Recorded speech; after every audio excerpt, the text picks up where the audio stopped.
fiat currency as a store of value. We call them poor. We call them poor. People that use fiat currency, we call them poor. We call them poor. We call them poor. We call them poor.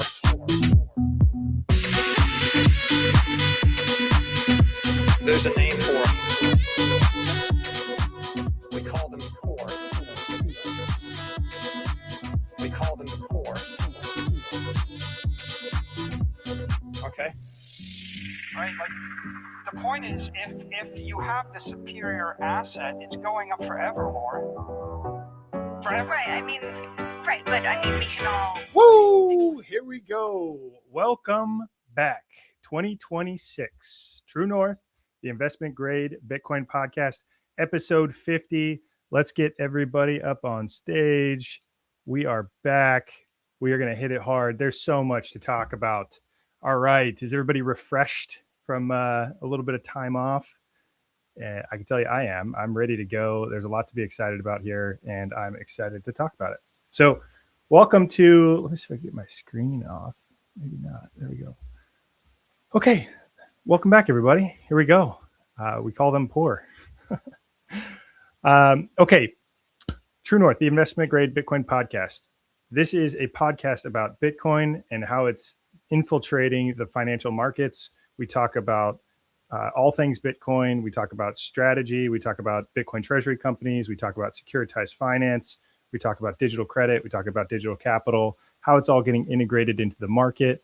And then we also talk about just general macro environment and finance. So this collective crew we've brought together, we've been talking about this for about 65 weeks in a row now, and excited to get that back to it for 2026. Thank God we made it through 2025. What a crappy year. We made it through, and congratulations to everybody for making it through. That was a terrible year. However, every setback is a setup for a comeback. And a lot of this episode is to talk about everything that's going on in this market environment. We're talking about what is the outlook for 2026 and what is potentially on the horizon here in the digital credit environment for Bitcoin and the infrastructure that sits behind it. I think there's a lot going on. We'll talk about macro environment with Dan. He's got a little bit of a presentation. We're going to do a macro speed run. We're going to get into the pref landscape. Effectively, what is the status of the perpetual preferred equities? How have they performed since they were launched? What is the environment in which they have had to operate in? We'll talk about maybe some pension funds and get into insurance companies and strategic finance. What's happening on the back end? Like, how does demand change over time? And then we'll talk about 2026 and the horizon. Maybe we'll make some guesstimates on how much Bitcoin MSTR is going to hold at the end of the year for 2026, and maybe some Bitcoin estimates for what kind of performance we're going to see throughout the year. And thank you. See everybody in the chat. Thank you for popping it in the chat. It's awesome. And yeah, please let us know where you're from, what you're up to, and yeah, let's get cooking. Hold on, my mic is fuzzy. Can you guys hear me now? Better? Yeah? Okay, cool. All right. Well, let's jump right into it. STRC had a fantastic day. So we are STRC is at a price of $99. It closed at $100 even. We think there was a significant amount of capital that was raised today as STRC was bouncing right at par. So exciting day on that front. And let's jump into it. Maybe we'll pass it over to Tim. Maybe we'll do a round circle. Just what are you guys thinking about right now in 2026? What are things that are top of mind? And yeah, what's going on with you guys? Let's pass it around. Well, number one, what you're about to hear may be amazing, but it's not financial advice. Oh, in real life. It's for informational and educational purposes only. So it's still not financial advice, even in 2026. Yeah, maybe 2027. I don't know. But I think digital. I think digital credit's the theme of the year. If 2025 was year zero, as you've said, Jeff, then 2026 mathematically has got to be year one. That's all I got. Yeah. It's about a year old, and you're interviewing everybody in the entire market to talk about this stuff. So a lot cooking. Keep up the good work. Mason, what are you thinking about? What's going on in Brazil? Just a state of the market. What's going on? You did a stock buyback. Yeah. Can you guys hear me? We're Yep. we're doing share buybacks at Melius, and it's exciting, increasing Bitcoin per share by any means possible. So we're about 40% through our goal, which is 10% of the free float. That's the advantage of having a cash flowing business. We're able to take our cash flow and buy Bitcoin or our stock at any price. So actually it's a little counterintuitive. As Bitcoin goes down, our Bitcoin per share goes up, or at least our projections. So we're feeling good. We're feeling strong, and yeah, excited for the new year. Heck yeah. Great work, Mason. Over to you, Let's Dan. go, Mason. Launch of Buck token. We got a treasurer of a new preferred equity token, preferred equity backed token. That's exciting. What's on your mind? Yeah, I'm super excited. We launched yesterday, January 6th, and we already have $1 million of total value locked. The token is our Twitter's Buck token, but we, our treasury earnings come directly from our stretch holdings, STRC. And I think it's going to be just a great sort of product built on top of the prefs, and a really good way to bring these, equitized Bitcoin products, stretch and the preferreds, to the broader market that's crypto native and isn't necessarily in the US. Bingo. I love it. Off to a hot start. I mean, this is how this stuff scales, right? People find out because these products have such a high yield, you're able to build within them, right? There's such a big delta between the risk-free rate. You're able to create an entire business model that fits in between with the delta of the yield. So super exciting. It's effectively the digital money concept that Saylor talked about in Abu Dhabi, and you're out to market with it. So cool. Congrats. So excited. Thanks for the support, guys. Yeah, 100%. Over Soleil, what's going on? How many episodes are into the Orange Pill Investor podcast are you? You're still ripping it. 546. 546. Just relentless execution, just every day. And you're building up a noster. We've got more spam wars here in 2026. You're leading the charge there. What's on your mind? Yep, every day is an all-time high on the number of episodes. Yeah, I can't stop talking about spam wars. I think quantum FUD was probably a distraction to take people's minds off of spam. But there's good news. We got a BIP 110 proposal that may move a solution to the base layer. There's some extreme suggestions out there. It's called the CAT, which would actually freeze some of those spam transactions. But I think that the benefit of something like that is more just to put the fear of God into the spammers. So hopefully nothing that drastic would need to take place. All right. Keep on keeping on. Stay on top of it. Over to you, Grain. You made a book, AI. You're building apps. Look at you go. So proud of you. Thank you. Appreciate it. Okay. So one of the interesting parts that I'll talk about. So where do I see 2026? I see it being positive. I think every year builds and gets better. We learn more and more.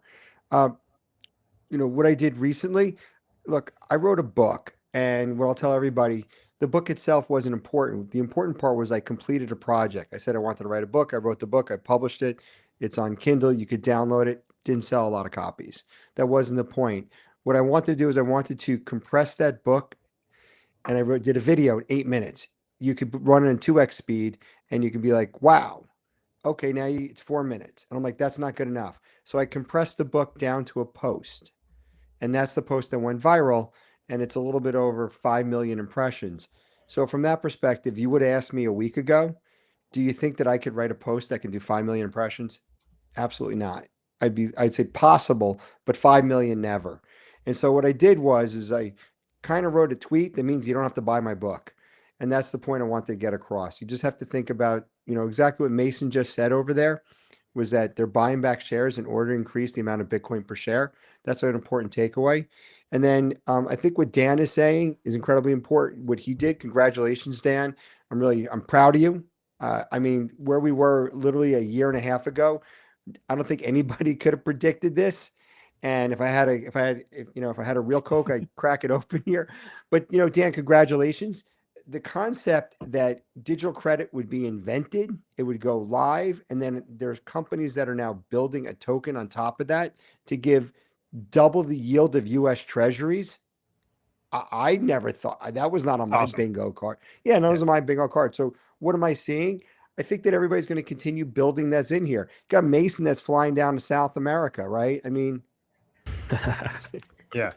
I mean, look at everything we did in the last year, and now we're just getting started, right? This is year one. Let's put our foot on the gas. We can build on this stuff. Everybody's working hard.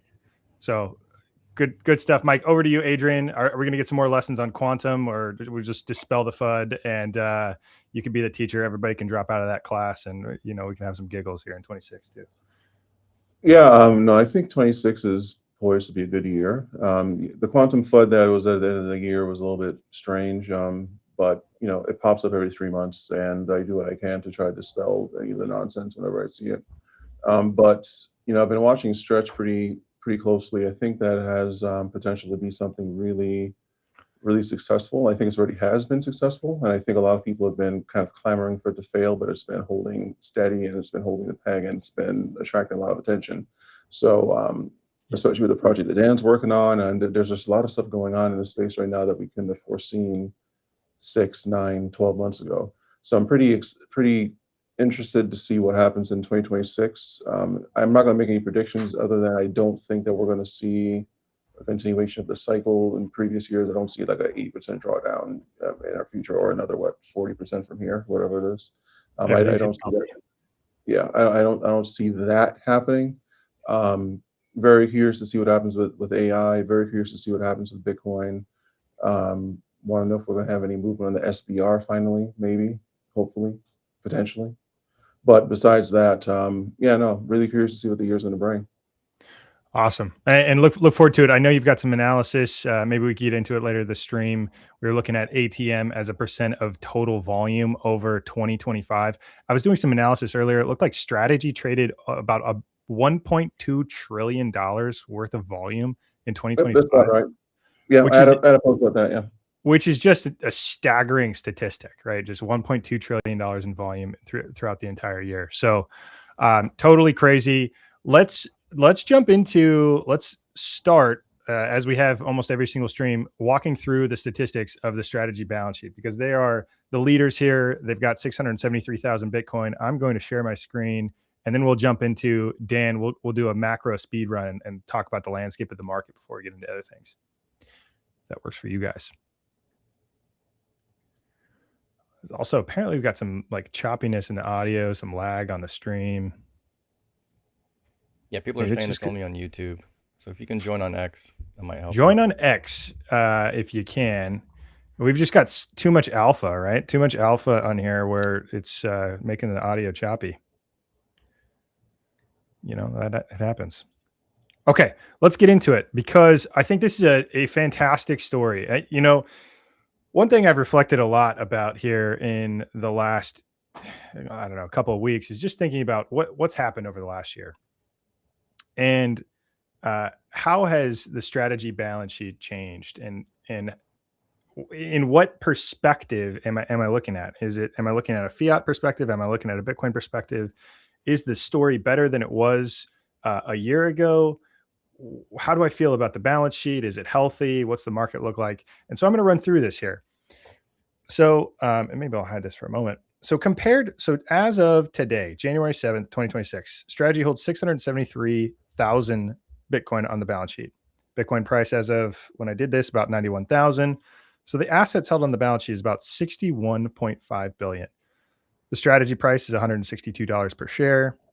The USD reserve on the balance sheet is 2.25 billion, which is massive. That's increased significantly just over the last couple of weeks.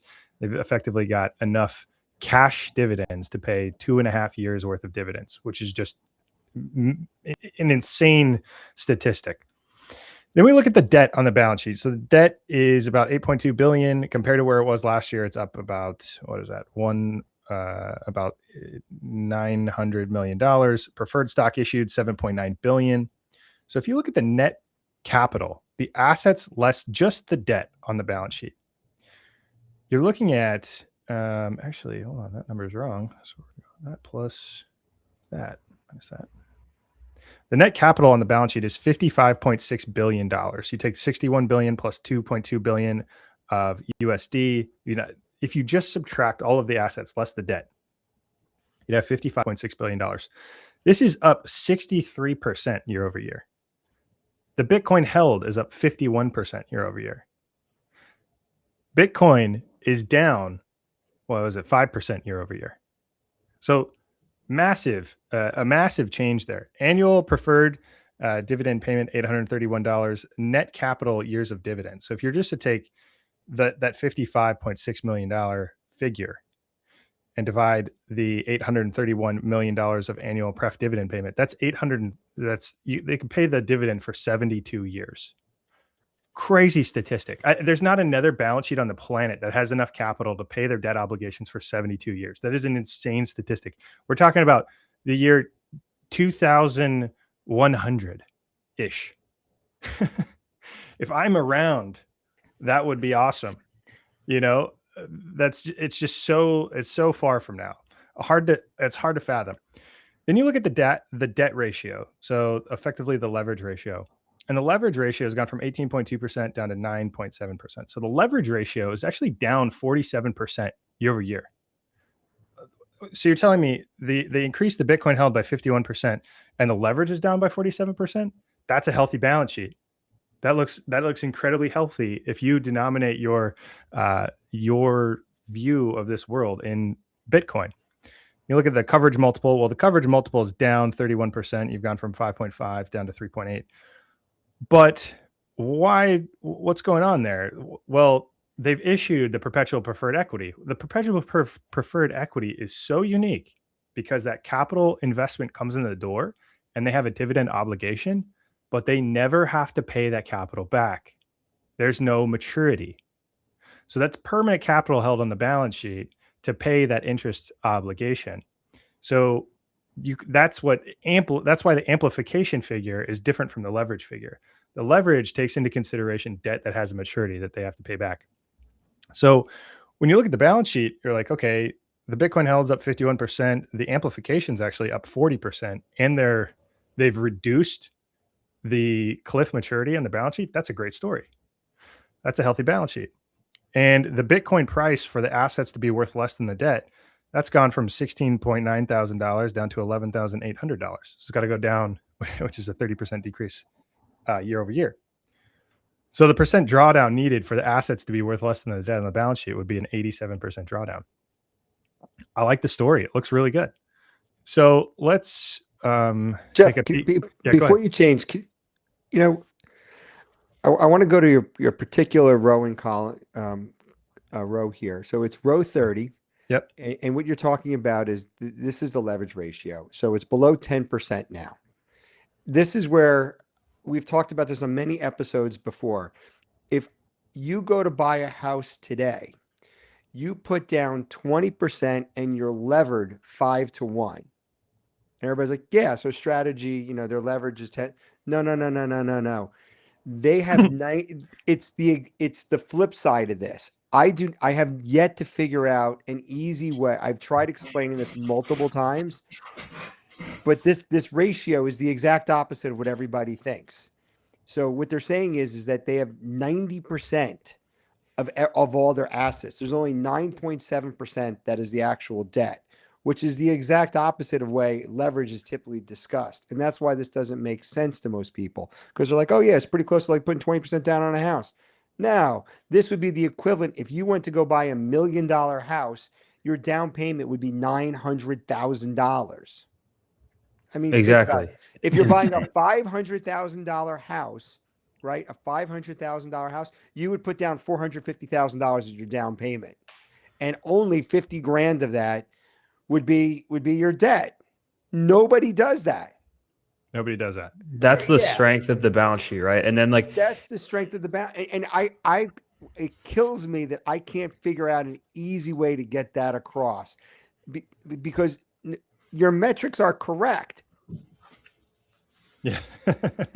Yeah. And Well, in that, when you think about yourself, right? Like with a house, if I had a $500,000 house and a $450,000 down payment, your question becomes, what's the probability that I go bankrupt and I'm not able to pay the debt on my balance sheet?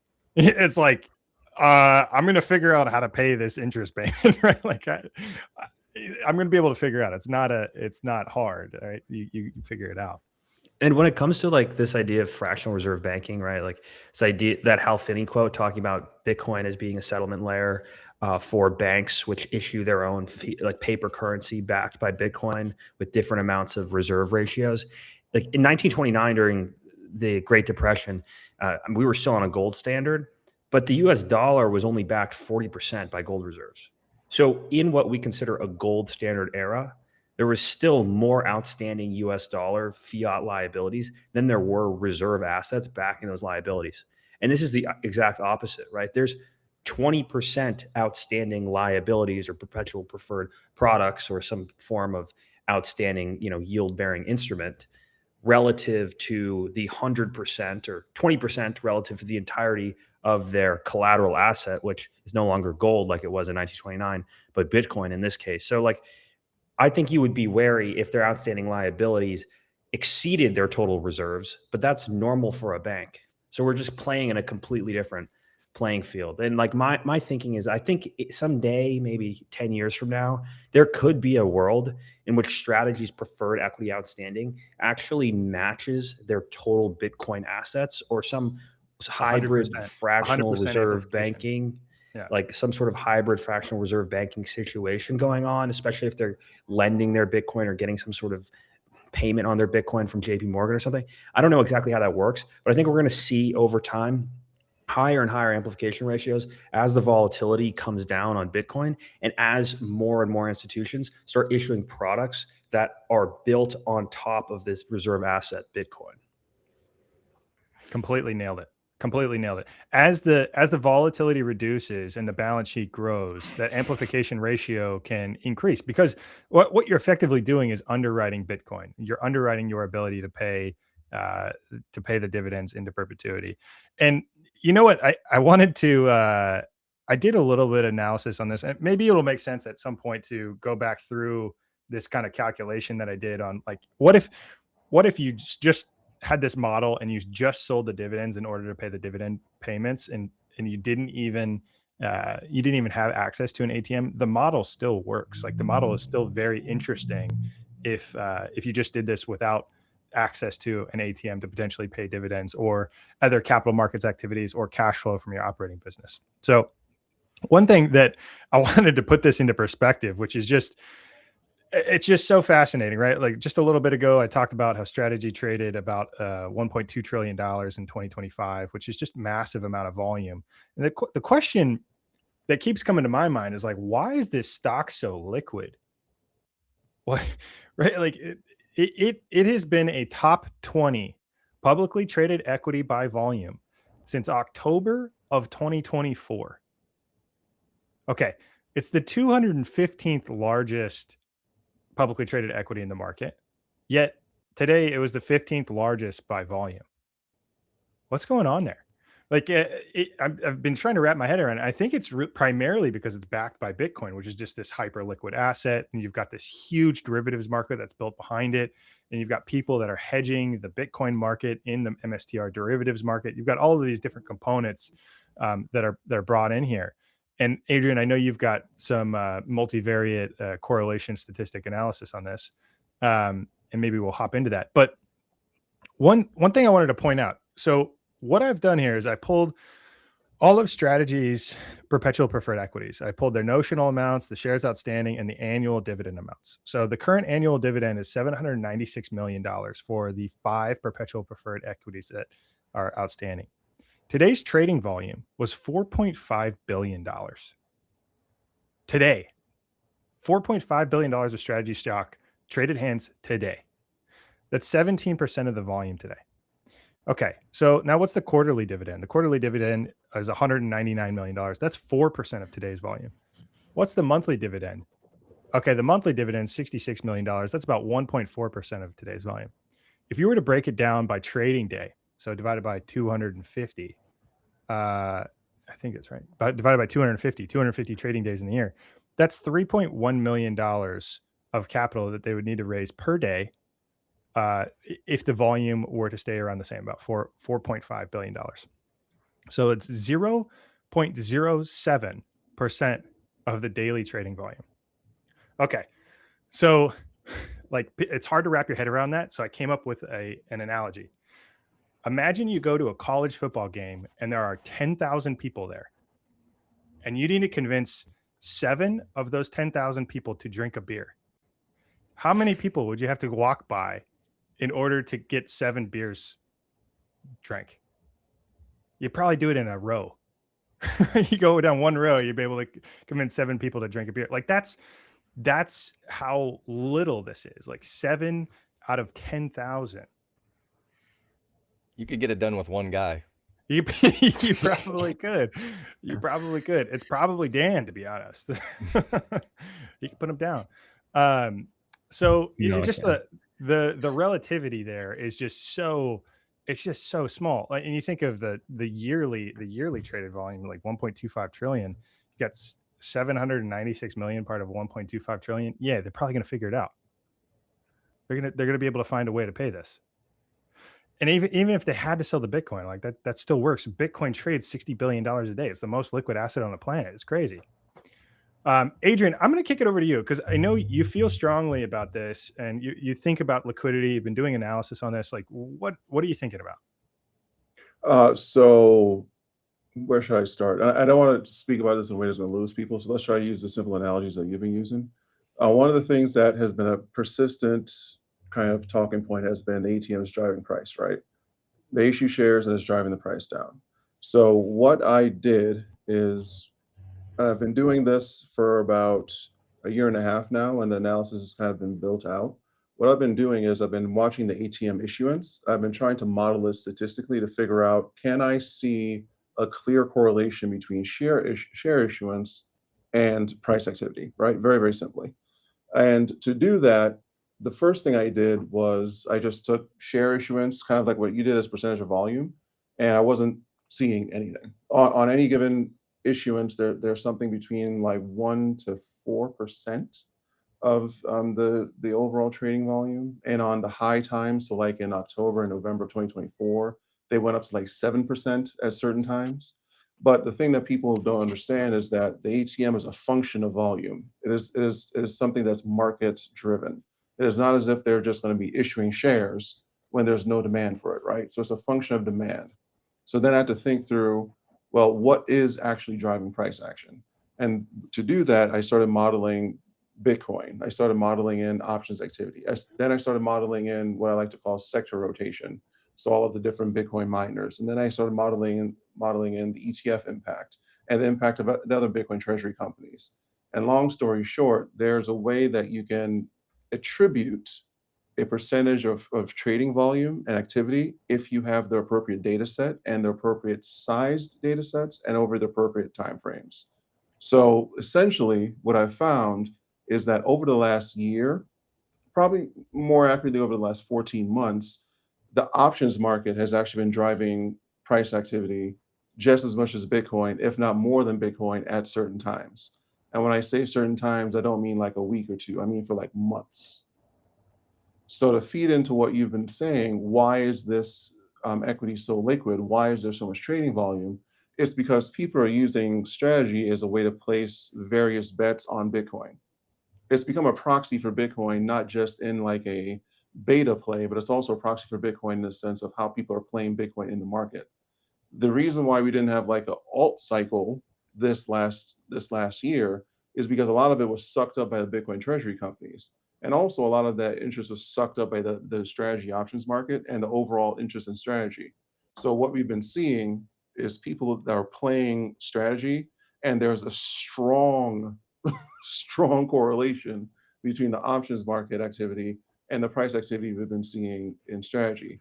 to the tune of something like 25% of price variance can be explained just by the options market. And I modeled that out using delta exposure. I modeled that out using open interest. I modeled that out using gamma exposure. I modeled that out using put call ratios, and I also modeled it out using the spread between open interest on a weekly and monthly and quarterly basis to see if I can cleanly identify when the market was moving. And the correlations are stark. And it's not a matter of correlation here. It's a matter of attributing. Pause So there. it's not Pause just there. a- Pause there. Pause there for a Go second. ahead. Pause there for a second.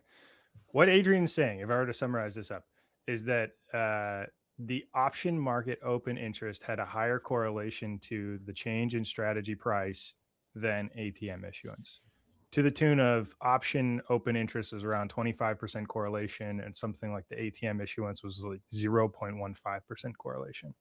Yes. Keep going. Yeah. And to test that theory, I also modeled out ATM issuance using all of them.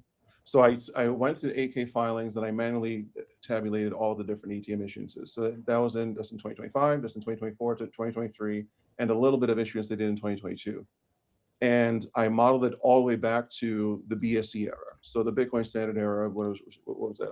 August 20th, 16th, something like that, whatever it was. And I modeled it out using trading volume as a proxy for ATM. Now, why did I do that? And why did I do that first before I move it into the options? Is because I need to cleanly say, is the ATM impacting price? And by impacting, that means not that it's driving price, that it can actually be seen in the data and it's having a sizable impact on the way the price is moving. The challenge with it is that I had to do it in a way that the ATM will still show up in the data. So first I had a test for that, which I was able to find that even if it was a small amount, it was still showing despite the fact that I had 50 other variables. So that tells me that I was modeling it correctly. It wasn't getting lost in noise. I was attributing everything accurately. And then on top of that, I had to say, okay, so now that I've attributed it accurately, how much price action is that actually driving? Going back to 2020, it almost disappears. It drives down all the way to zero, which makes sense. So then I went to 2022, then I went to 2023, then I went to 2024 and 2025, and that's when it started showing up in the data. And at the highest peak, so that's in October and November of 2024, it ticked up to 0.6%. So then I said to myself, well, what else is going to be pushing the price besides options market? Then I started looking at M2. Then I started looking at the federal funds rate. Then I started looking at the VIX. Long story short, everything is pushing the price on strategy more than ATM by a factor of about 7. And that's just on the federal funds rate. When you look at the options market, when you look at Bitcoin miners, when you look at Bitcoin itself, the impact of price proportionally to the ATM becomes almost laughable.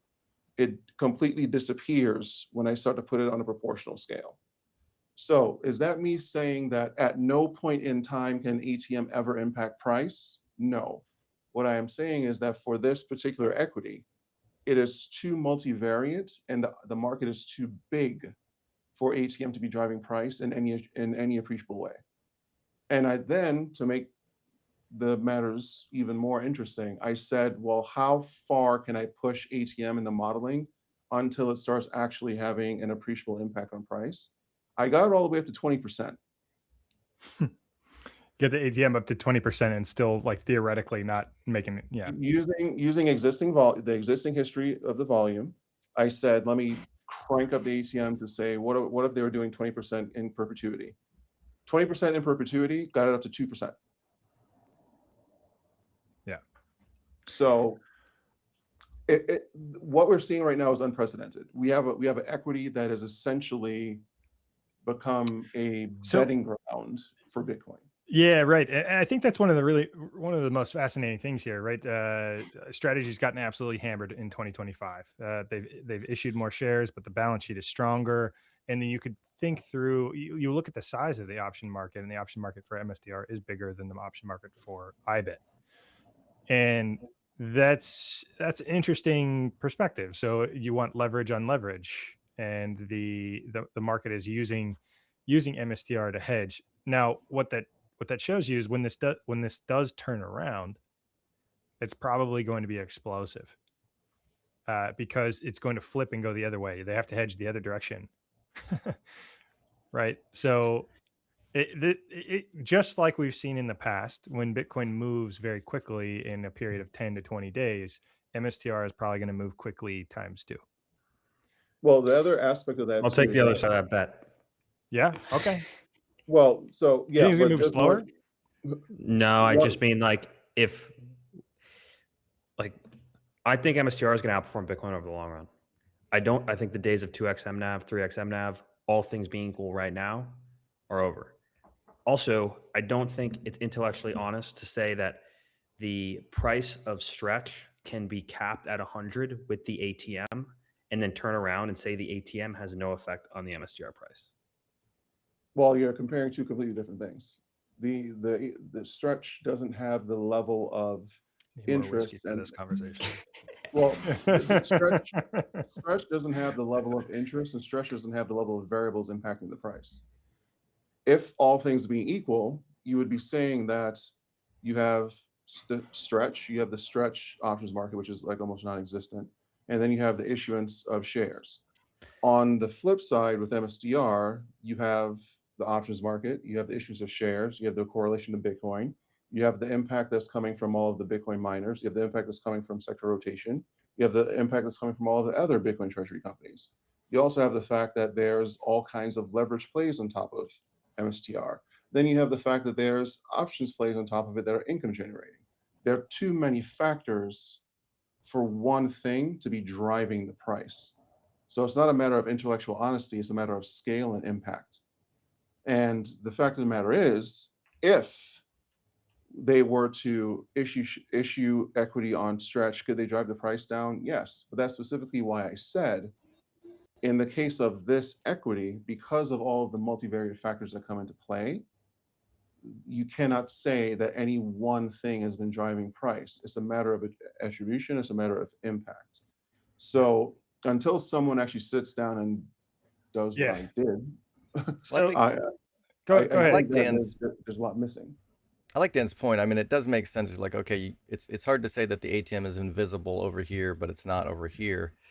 But in the on the stretch side, I think there's a couple of other Can we pause on that first? factors. Also, I didn't say it was invisible. It's not invisible. The fact is, I modeled it against 50 different factors and it still showed up. Well, let's pause on liquidity. I'm exaggerating when I say invisible. Go ahead. Go on, Jeff. Let's talk liquidity for a second. You're right. You're talking about a company that trades a market, right? It's got a $60 billion market cap and it's trading $4.5 billion a day versus something that's trading $76 million a day. Right? Like if you're going to ATM something that's trading $76 million a day, yeah, you're going to see it. It's a matter of scale. I think it's two different things. 33% of it, right? Like So yeah, I think it's two different things. Like, my last point of that is I don't think ATM. Like when I say I think ATM has an impact, I don't mean if ATM hadn't been used, it wouldn't have gone. I think for some reason, something with the press happened such that strategy was bound to go to book value at the end of this 4-year cycle. There was some sort of magnet to book value. I don't think it was necessarily the ATM.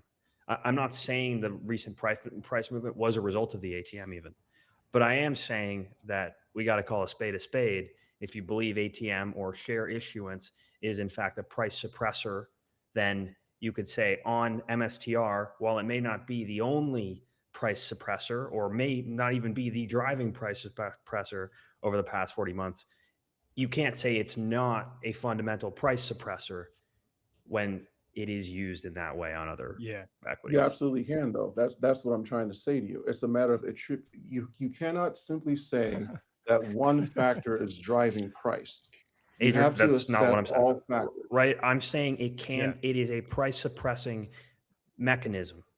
I didn't say there's more liquidity. But, Right? but the thing is, also on the flip side, and the ATM was positively correlated with price at the end of the year in October, November 2024. It was actually positively correlated with price. So what I'm trying to frame here is, it's not about is it pushing the price down or is it pushing the price up? It's a matter of, can we see it in the data, which I can, and can we then say what impact is it having on price? If you're making the assumption that it's price suppressive, I think that comes from your viewpoint, which may or may not be valid. All I'm saying is the ATM is a function of the market. It is not a driver of the market. You're The making the ATM is a assumption that function of the market. Like I would disagree with that, considering it's a function of the issuing corporation decides to issue the ATM, Yeah. right? yeah, Yeah, but but it is it's determined. a function of the volume. It's It's probably a a function of function the of the volume, and the volume is a function of the market.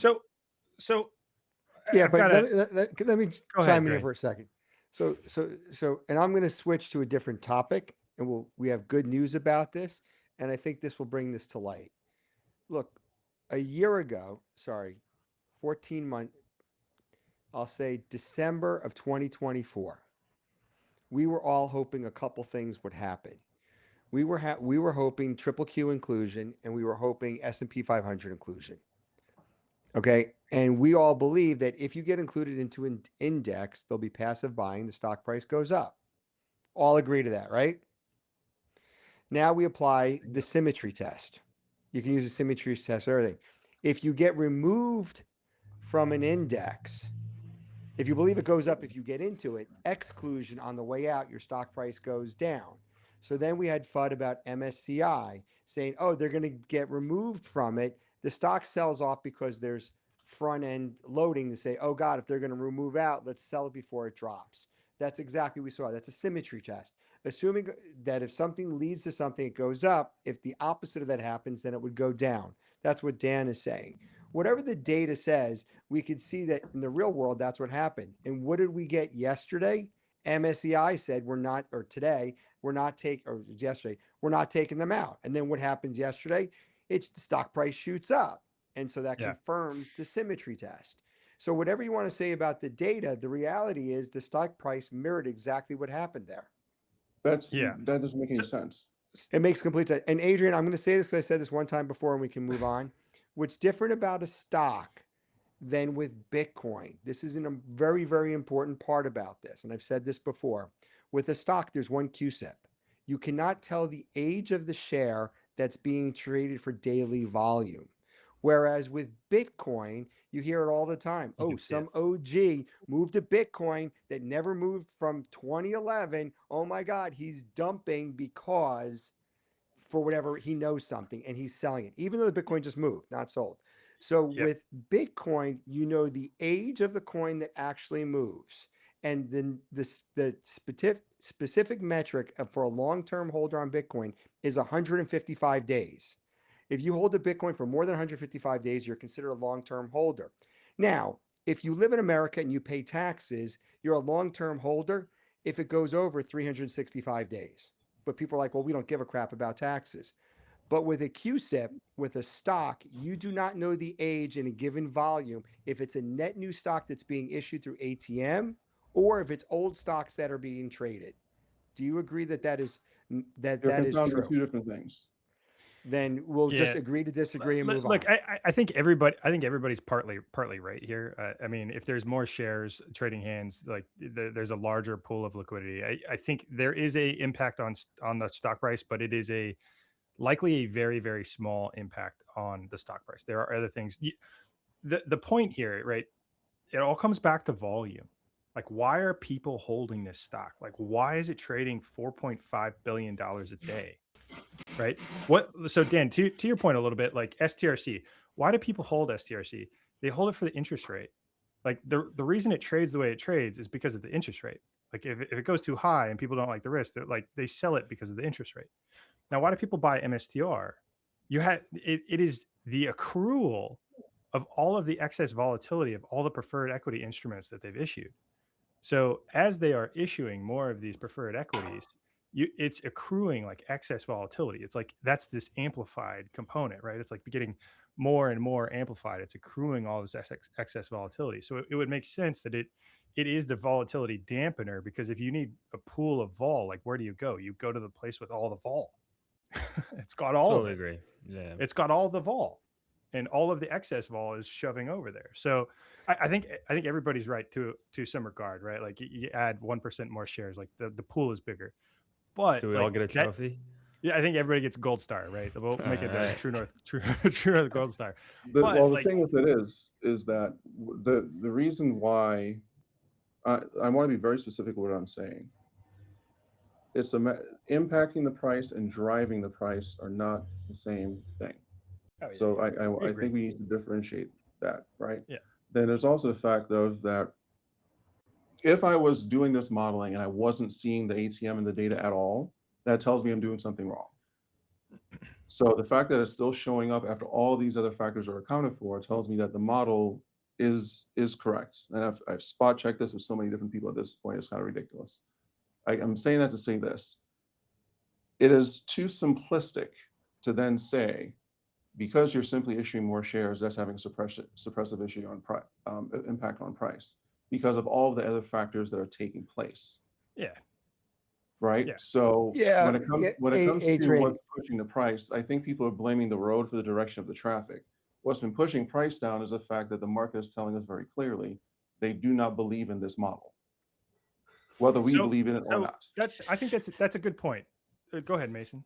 I think this is the more interesting conversation is what does strategy embody? Like what does MSTR Yes. embody, right? And I think it's very multi-dimensional. I was talking to Dan and I was like, let's say you're bearish on QQQ, right? You think AI is in a bubble and you want to express that. And like maybe you have like a more traditional framework and you think Bitcoin is just, NASDAQ beta, right? It's just it's going to be more volatile than the NASDAQ. And then, strategy is levered Bitcoin, right? Why would you not short strategy if you think, that's the position you have, especially at like, let's say they're at 2 MNAV and you also fundamentally disagree with that, right? And I think also it being at 2 MNAV, that could also be an expression of short animal spirits, right? You think the market's too riled up, everyone's too bullish, and you think it's going back to 1. And I think that's maybe partially what we saw in Q2 to Q4 or until present. So, but strategy, but on the flip side, you could take the exact opposite expression and think, strategy could be whatever you want for whoever, and that's what makes it so amazing. Yeah, I mean, nobody wants what they like to change. So the people who loved strategy and they were doing convertible bond deals, when they switch to something new, it's like your favorite band that changes their sound and you're just mad and like, oh, they're doing something different now. But, the preferreds, as far as I'm concerned, they're more accretive than the convertible bond deals. Bingo. And they are in their infancy stages. And, just like AI is never going to be this bad, it's only getting better. The preferreds are only going to get more liquid and Bingo. they're going to be more mature and they're going to be more efficient into well, I'm going to call it infinity, but for my lifetime. So, your favorite band got better. They're better musicians. And that's, they're going to have a new set of fans, really. The old fans are going to stop showing up and the new fans are going to arrive. You absolutely nailed exactly where I was going with this. Right. Dan, you brought up this gravity back to 1 MNAV. In my opinion, as like viewing risk here, as the MNAV drifts higher, if it does, I personally think it will. And I think when Bitcoin moves, it's going to drift higher. The risk of shorting it back down to 1 MNAV, in my opinion, gets higher. And the reason I say that, right, is a lot of people disagreed with the pref only model, right? Like what happened in this last year? There was a lot of disagreement with the pref model. I mean, Mike, you hated it. Dan, you hated it. You're like MSTR comments broke. And now you're like kind of long here with the pref model, right? There was a lot of confusion. How do you pay the dividends? Didn't have dollars. They issued 6 of these things. The price of Bitcoin went down. There was a lot of things going against it. Now, as we progress into year 1 and year 2 and year 3, and you start to build a track record of these things and they start to grow, the perception of this model is going to change. And those tools get more valuable and valuable in the toolkit. So as the liquidity in those things build, you're going to start to be able to issue a little bit more of that to give you more amplification on the common stock when you need it. So, and I think this is a perfect time to talk through this. I sharing my screen here. Let's see if we can add it in there. So, okay, what's happened in the last year? Okay, this is from January 1st, 2025 to January 1st, 2026. So this behind this, you see the price of Bitcoin. So you see the purple line is the price of Bitcoin over the last year, right? It closed down 5.17% year over year. Every single white vertical line here is an issuance of digital credit in the last year. So you got Strike happened in end of January, Strife in March, Stride in June, Stretch in July, SATA and Stream in November. What you'll notice here is 4 out of the 5 preferred equities were issued when the Bitcoin price was higher than what the year closed at. Okay. That's interesting. I think that's really helpful to understand. Like there's been so much FUD in the last, I don't know, 2 months from just horrible takes saying that there's no demand for these instruments. Like, okay, well, they raised $8 billion last year doing this, and it equates to about $18 million a day if you break it down on a per day basis. But yeah, tell me there's no demand. So why do I bring this up? So here's every digital credit instrument that was launched in the last year. Here's the Bitcoin price at which those instruments were launched at, right? So Strike was launched at 104,000, Stride was 101,000, Stretch was 117,000. You look at the notional outstanding. Then I take the percentage of total of each of these instruments relative to the notional outstanding. 84% of the prefs that were issued in 2025 were issued with a Bitcoin price greater than $100,000, and we're sitting at Bitcoin at $91,000. The only one that the underlying balance sheet has grown from a Bitcoin perspective since issuance is STRF. The Bitcoin price is up 8% from when STRF was launched. So not a surprise that honestly that Strife is trading, slightly above par. Kind of makes sense. The underlying collateral value went up. Now, when people are saying that there's no demand on this stuff, I gotta say, you got to be crazy. They've raised hundreds of millions of dollars of additional pref, while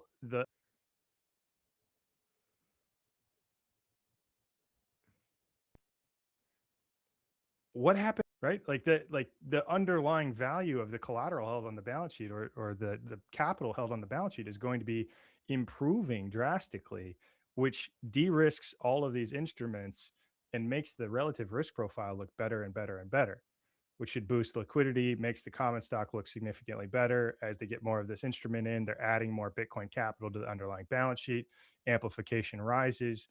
That's why, when you're thinking about okay, we're in year 1 of digital credit.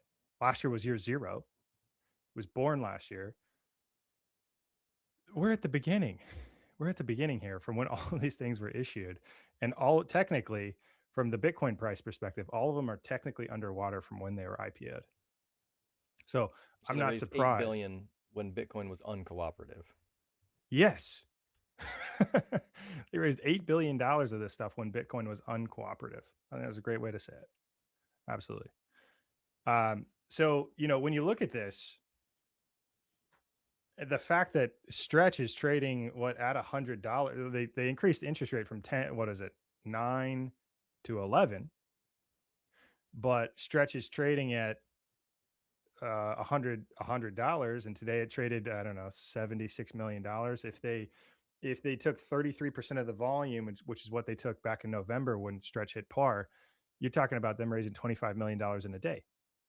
Now, that's interesting. That's an interesting story. So I don't know. What do you guys think about this? To me, if Bitcoin runs from here, this is a good position to be in. Dan, you like the common right now, right? You're getting in near NAV. Yeah, got all this excess volatility here. Exactly. It's it's hard to tell if the MNAV is going to expand or not. If you get in at book value, if it expands, you're gravy. If this thing trades at book, you're also gravy if you think Bitcoin's going out. Yeah. So if you're a Bitcoin bull. I get questions about Stretch daily. The level of interest in it is kind of crazy. Of all the preferreds, that's attracting the most attention from what I can see. Yeah. I think so too. Like this idea of it's really scary with like bonds, right? Like so you're telling me interest rates change and I could lose 20%. Like you're levered on interest rates. So the idea of a long dated bond, and obviously these are perpetual preferred products, but you can use the Macaulay duration formula to figure out kind of how these things will behave based on changes in the interest rate environment. And not right now, they're just trading based on credit spreads and the seasoning of strategies and issuer. So it doesn't really matter the long term interest rate because the credit spread's so high. Point being is no one wants to take principal risk. They want to have their money, they want to get yield. And they don't care if the yield's a little bit lower here or there. Like they don't care if the stretch yield's lower than stride. They just want to make sure they have $100 when they want to pull it out. And I think principal risk is like the main thing. And that's why, Saylor has said Stretch is the killer product, the killer app. For those reasons, they've been able to stabilize. So what do you guys think? I have a question in terms of, so obviously we think the ATM was hit today as Stretch was bumping up against 100. I've heard that, the strategy teams, they've been very aggressive with their ATM issuance at 100. But then on top of that, do you think they will continue to raise the dividend rate? So the ex-dividend date, you have to have Stretch in your account, as I understand it. So you have to be holding 15th. it on the morning of the 15th, but you actually have to have bought it before the 14th because there's an ex-dividend date and there's ex-dividend date, then a record date. The ex-dividend date's the 14th. So if you buy on the 14th, you don't get the dividend.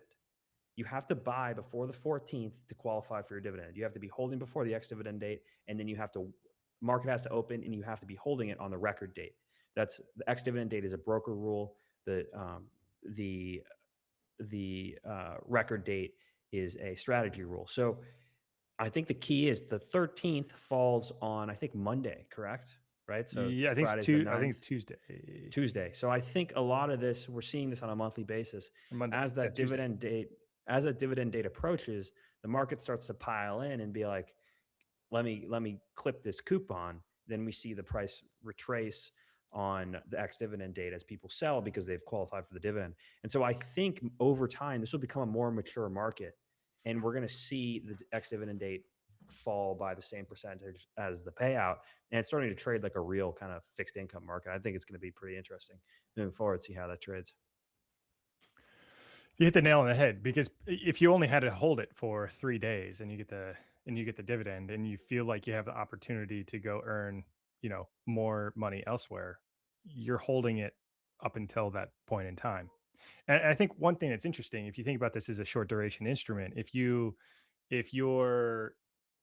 I think up until the 13th, maybe the 14th, Dan, we probably see, unless something drastically changes with Bitcoin, we probably see Stretch continue to trade right at 100, near and at 100. 1,000%. Totally agree. And after the ex-dividend date, we probably see it drop a little bit. And I think that the amount that it drops will probably start to decrease a little bit more and more over time as that pool of liquidity becomes deeper and deeper, and there's more confidence in this instrument.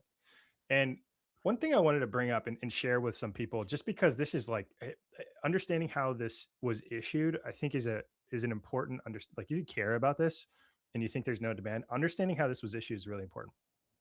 Okay, so they raised $2.5 billion of this stuff in July. They went out to market, they went to a bunch of banks, and they told the banks like, hey, we want to issue this cool variable instrument. All the banks were like heads exploding because they've never seen anything like it before. And you get all these people that were interested in taking a speculative bet on this new instrument being created. They're like, okay, this is a similar flavor to STRK and STRF that you've launched. And sure, I'll buy it. And so you got actually significant amount of interest, right? So how this works is all of the bankers, and you get retail people, and they give you an indication of interest. And they'll tell you exactly how much they're interested in buying and at what price. And some people will tell you like, hey, at this price, I'll give you 100 million. Let's just say at 90 and 9%, I'll give you 100 million. But if you gave me a discount at 80, and 9%. I'll give you 250 million. So you build like what's an order book.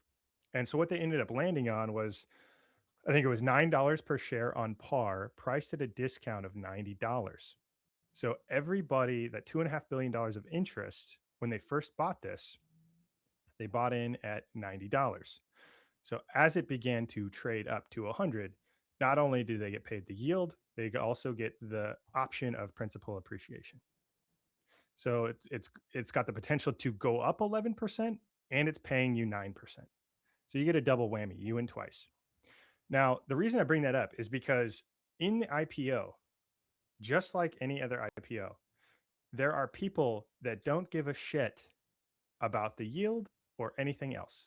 They just know that they're getting an opportunity to buy something at a discount, and the company is going to make this thing go to 100. They're going to do everything in their power to go to 100. So you've got all of these, institutions that are like, yeah, look, I'll give you all this capital. I'm going to buy it at 90 and I'm going to sell it when it goes to 100. I don't care. Maybe I'll take, maybe I'll clip a couple months of coupons as the liquidity builds in this thing, and I can kind of drip shares out into the market. So what that effectively is an overhang. Like, I think people don't really understand that. Like, that is an overhang on the stock for the people that don't want the yield and don't care about the yield. They're waiting until the principal appreciates, and they're just dripping shares out because they're like, great, I got another 10%. I got another 10%. And they've held this instrument, for 6 months, and they got 10% because they bought it at 90 and they've been selling it at 100. So there's an overhang on this stuff. And once that overhang is gone and these shares are in the hands of people that want the yield, the amount of volume and their ability to pull capital in the door on this thing is going to be insane. This is like a pipe deal. Like, everybody's had the boogeyman of the pipe. Like, this is effectively, you can think of it like a pipe deal or like any other IPO arbitrage opportunity. And that is fundamental in understanding how this works. I think we're probably getting close to a lot of those shares being turned over and in different hands for the people that, didn't want to be in this instrument long term. So, Jeff, let me reconstruct what you're saying. Saylor decides to do a digital credit product. So what he does is he calls up a book runner, calls up his investment bank, and says, "Look, I came up with digital credit. It's called Strike, Stretch, whatever these instruments are," and shows them the prospectus and says, "Look, I'm going to sell. I want to know what your appetite is for this, and it pays this yield."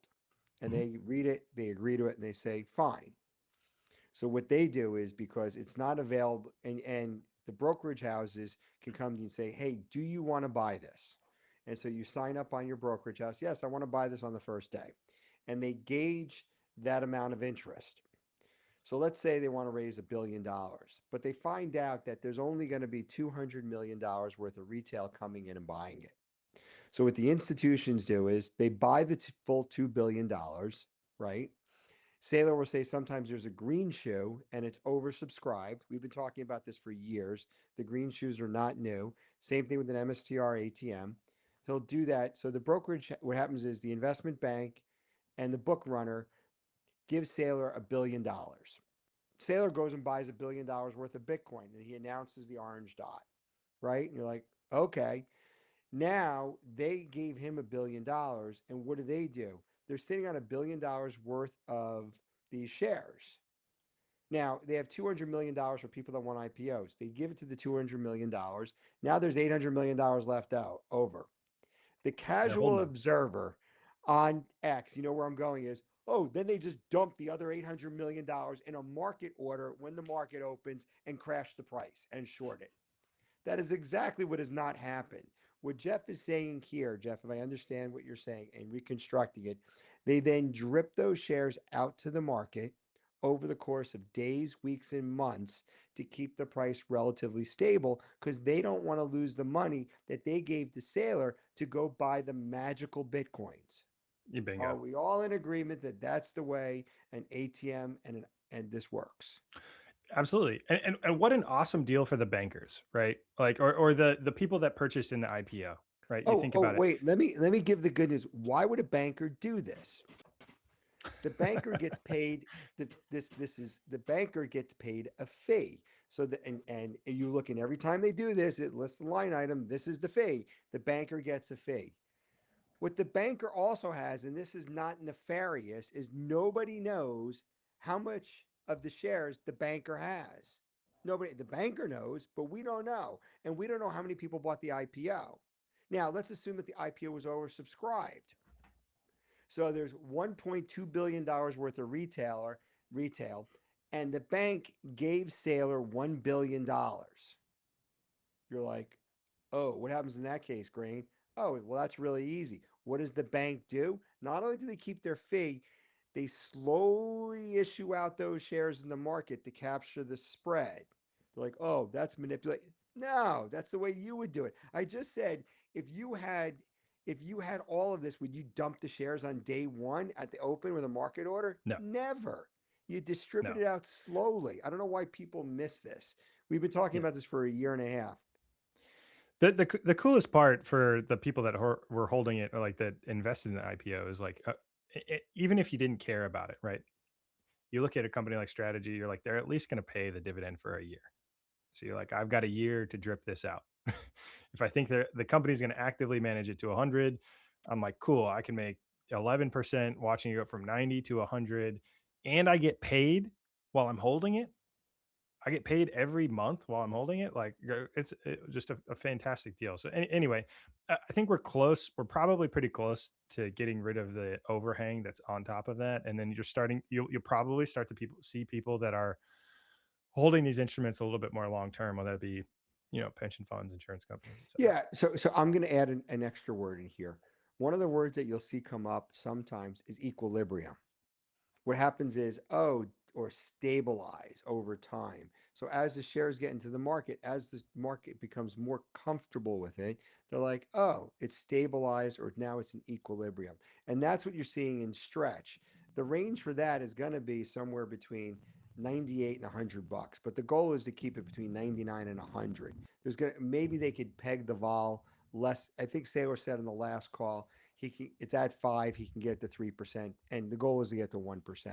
But what Dan's going to take it even lower. Dan's going to take it lower, because what's going to happen is they're going to build on top of it, and there'll be a perpetual bid on it from multiple areas, right? So this is where the market's going. And But guys, by the way, people think the prefs are going after the bond market, right? Oh, the prefs are going after the bond market.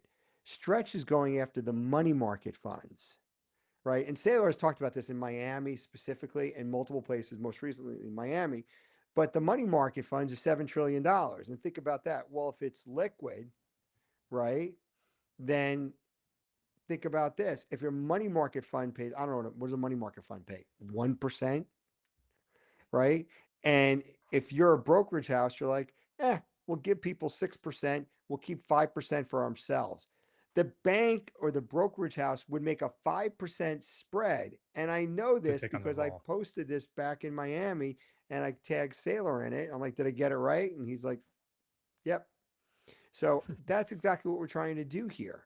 They're going to keep that spread. So the first three, most of the prefs are the bond market, but Stretch is going after the money market fund, and that's $7 trillion.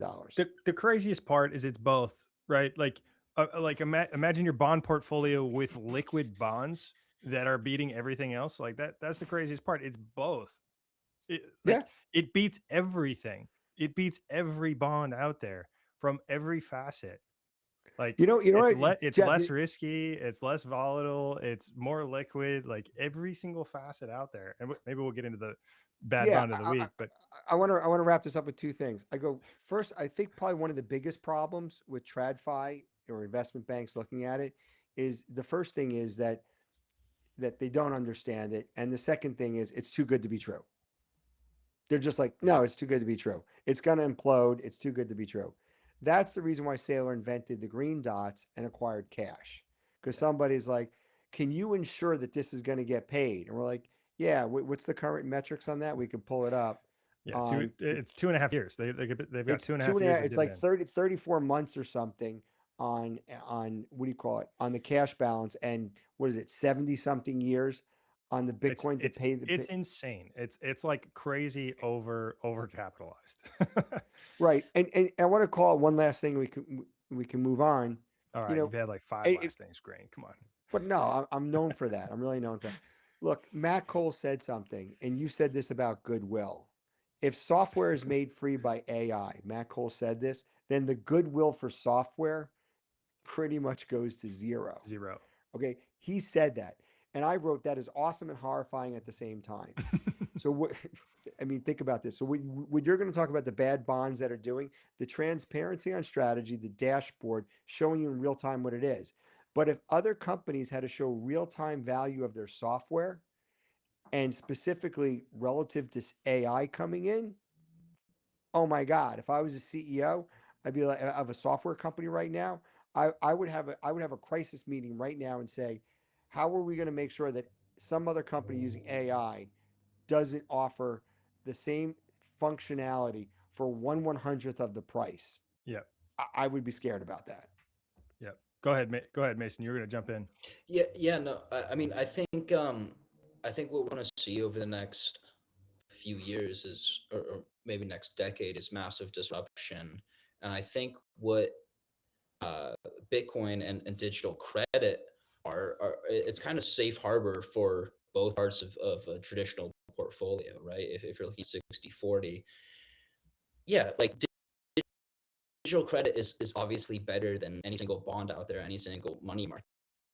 And realistically, it's not that hard to figure out. Like, you have to accept Bitcoin as kind of a, you know, a thing that is going to be here, and then you just show them the financials. Like, Jeff, you can pull that up. It's like, if anybody with any kind of financial literacy, who's managing capital can and really internalize what that means, then it's not hard to figure out, right?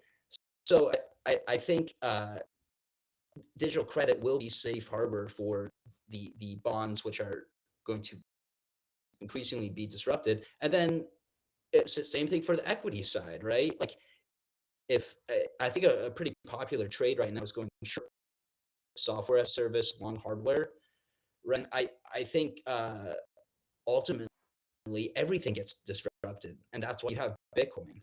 So I think the really interesting conversation here is, what does adoption look like? What is the time frame for catalyst? Because we know what we've got, right? But how does that play out? And I think we'll be here watching in the meantime.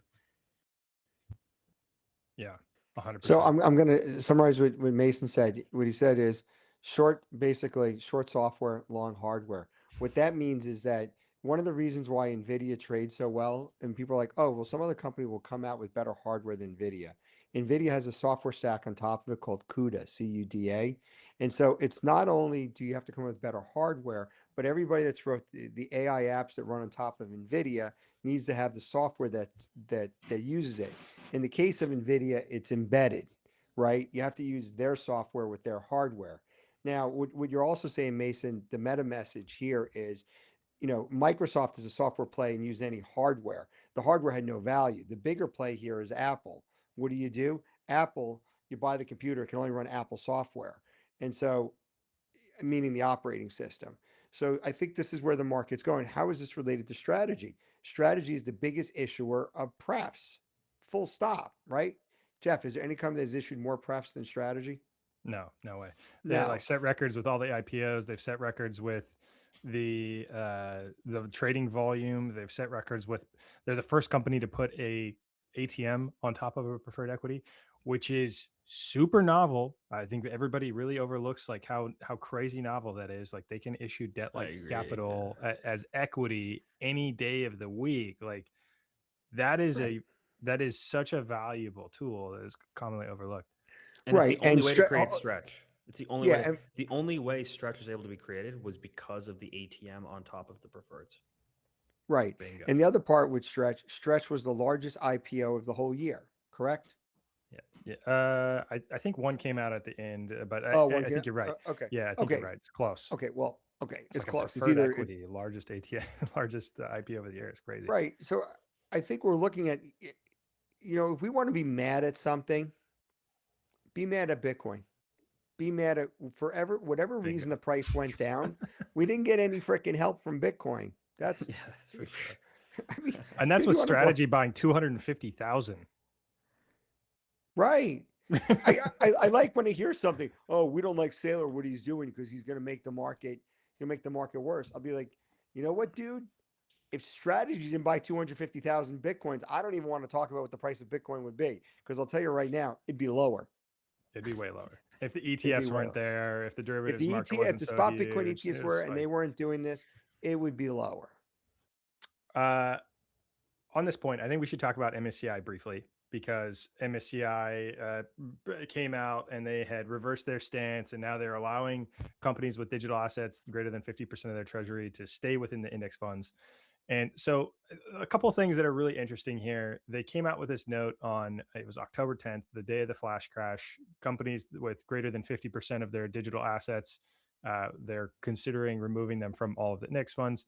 And it created this huge period up until January 15th. They were going to make their decision. And so they had almost an entire quarter to figure out what they wanted to do with this. Well, that creates uncertainty for the entire market everywhere. It creates uncertainty on all of the digital asset treasury companies, creates uncertainty on Bitcoin, on top of having like 4-year cycle bros YOLOing out of this thing. And then you've got uncertainty on pref models, and you've got all this stuff happening. And then fast forward to a couple of days ago, Morgan Stanley comes out with a Bitcoin ETF. That's interesting. MSCI used to be owned by Morgan Stanley, but they were divested in 2007. That's interesting.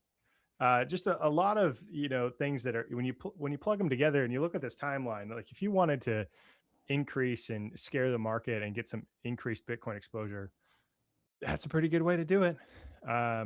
To create some uncertainty within the market of the largest publicly continuous buyer of the stuff. And then you've got potentially coordinated FUD with JP Morgan and that like Walter Bloomberg account. It was just like heinous, ridiculous takes in all of Q4, but really it was uncertainty from quite a few things. Can I speak on that? 100%. That Walter Bloomberg thing. I was at the Naples family office that Saylor spoke at, and he was on stage, straight face. Bitcoin's going to 10K in the next 3 months. I'm like, you know that meme. Are you sure about that? Exactly. And so, but what's so interesting is I saw a post today from him. It seems like, and so on Kalshi, Bitcoin reclaiming 100K just hit 40% this month, which is very high. Like if you price that as an option, that's pretty high. Options market's getting really expensive, both for MSTR and Bitcoin. Some things change. Long-term holders obviously have stopped selling. Like some sort of momentum has shifted. But my point being is Walter Bloomberg came out with a post. It wasn't Walter Bloomberg. It's the other guy, Mike McGlone. Excuse me. Mike McGlone did the speech at Naples. He came out with a post today and said, there may be a reason, a scenario in which Bitcoin doesn't go down to 10K during 2026. I'm like, oh, really? And he says because of reduced volatility in the equities market and for some other nonsense reason. So he's pretty much saying the equities market may have a good year. And there's so many reasons why the equities market will probably have a good year. Credit spreads are extremely tight on all the junk bonds. Bitcoin is performing really well, not hitting all the resistance levels or whatever shelf falling off TA lines that people were saying was going to hit. And I think it's because the institutions are stepping in and buying, much like they front ran the end of the 4-year cycle. They're front running the end of the bear market, right? Essentially our 4-year cycle, we hit 126K 4 months early. And I think institutions will do the same thing, and they'll start buying on the way down as they get their entry prices months in advance of when the historic bear market would end, which is in the second half of 2026. So like if you're going to buy something, if you like it at 50,000, you're a buyer at 65,000. Any smart investors probably kind of thinking that way, especially if you believe it's going to $1 million plus over a long period of time. Yep. Hold on, Mason. I gotta pause. I've got to plug this. We've got a short commercial break, kind of. We have True North Vegas. This is happening in partnership with Strategy World here in February at Strategy World. I believe it is February 23rd through February 26th, the Strategy World. Our event is going to be on the 23rd. It's going to be a great time. There's 150 tickets in total that will be sold. So far, we've already sold 67. 44% of the tickets have been sold. And once they're all gone, they're all gone. So if you want to come have a very unique, interactive experience, come talk with us, hang out. The tickets will get you access to. We'll have a happy hour at a cool location afterwards. There's about 4 hours of content. This content will be interactive, and we'll do a little bit of presentations, a little bit of conversations, and probably some rotation of topics. You'll get a chance to meet and hang out with everybody, and it will be a great time. It'll be slightly elevated from what we did last year, and I'm sure we'll have a couple of guests from some of the Bitcoin companies swing by. So please take a peek at it. Come hang out with us. We'd love to meet anybody that's interested in this. And if you're interested in hearing like what's going on in the strategy world, there's an entire Bitcoin for Corporations track at Strategy World for 3 days in a row. So you can hear this from the horse's mouth from different banking institutions, different treasury companies, and you can really interact and network with all of these people in a very small group of people. So it's a fantastic event. It's going to be bigger and badder than last year, and really looking forward to it. Anybody else have anything to add? Yeah, I'll chime in one thing. If look, meeting us is great. What I'll tell you is that Michael Saylor is accessible. If you go to an event where he is, especially if you go to this event, there's a really good chance that if you look for him, you could find him, meet him, and talk to him. And so if you want to meet the guy yourself, I would suggest you go to the event and you go and talk to him. We met and spoke to him many times in Orlando last year. And I met him previously the year before that, 2 years ago, was the first time I met him in person. And I talked to him multiple times over multiple days that I was there. So I suggest that everybody come, not just to meet us, so you can meet him also, and the rest of the executive team. They were It's all Fong, there also. it's Andrew Kang, it's Kang. Sharice, it's CJ, Right. it's Charlie, it's everybody on the strategy team will be there. And if you want to talk the Bitcoin treasury strategy and you want to hear it from the people that are working, there's likely going to be bankers there. There's likely going to be lawyers there. If you want to talk to these people that are actually operating behind the scenes, it's not the Bitcoin, the big Bitcoin conference in April. It's this event. It's the Strategy World event. I think last year there were like 400 people there, 400, 500 people at the Strategy World event. Everybody was incredibly accessible. So yeah, right. I'm not saying anything is wrong with the Bitcoin event. The problem with the Bitcoin event trying to meet Saylor is there's 25,000 people there. So the security was tight because there's 25,000 people. With these events, because they're much, much smaller, you can get there, meet him, and it's great. Yep. Okay. Back to you, Mason. Sorry, I had to interrupt. Yeah, I want to get into Dan's macro slides, but maybe one way to lead up to this is I think the market may soon start to appreciate the fact that Bitcoin has less regulatory risk than a lot of individual companies or sectors. And I think we're seeing this even today, right? You had two pretty substantial kind of sweeping announcements from Trump, which may or may not come into effect. One was corporations won't be able to buy single family homes, and the other was that defense companies can't buy back stock or pay their CEOs or executives more than $5 million, right? I don't know if there's any precedent for this, but defense stocks went down, Blackstone went down, right? And what the fact that there was this response, to me, just indicates that the executive branch or government in general can cause substantial volatility. Whereas with Bitcoin, sure, it can have negative price action from regulatory actions, right? But what I think we've seen is adoption. Mason, your audio is horrible. Can you try Oh, jumping really? off and jumping back on? Yeah. All right. While Mason does that, I think what he's getting at is basically the president can move markets with a single tweet, move the real estate market today, moved the defense stock market, and then kind of reversed course and said, "Oh, military spending is going to go from $1 trillion to 1.5 trillion," and then all of a sudden, what was it? Lockheed Martin closed up on the day after just this crazy volatility. Well, try it again, Mason. You guys hear me? That's better. Loud and clear. All right.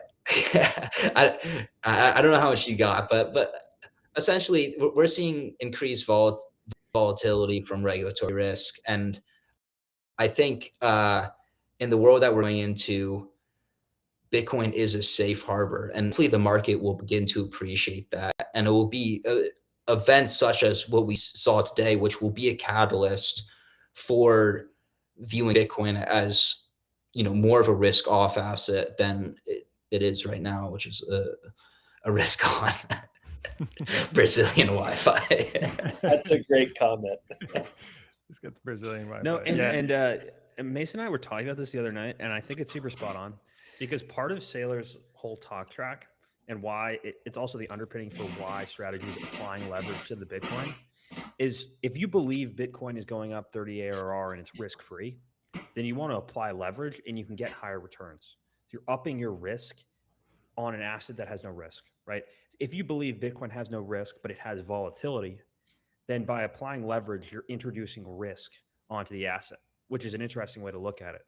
And so I think the difference in the market, or the way the market's not understanding Bitcoin is, I think it's overestimating the risk in Bitcoin. And if it truly does become this sort of risk-free, pristine capital asset, then equities won't look as enticing. But that's old news. We've talked about that before.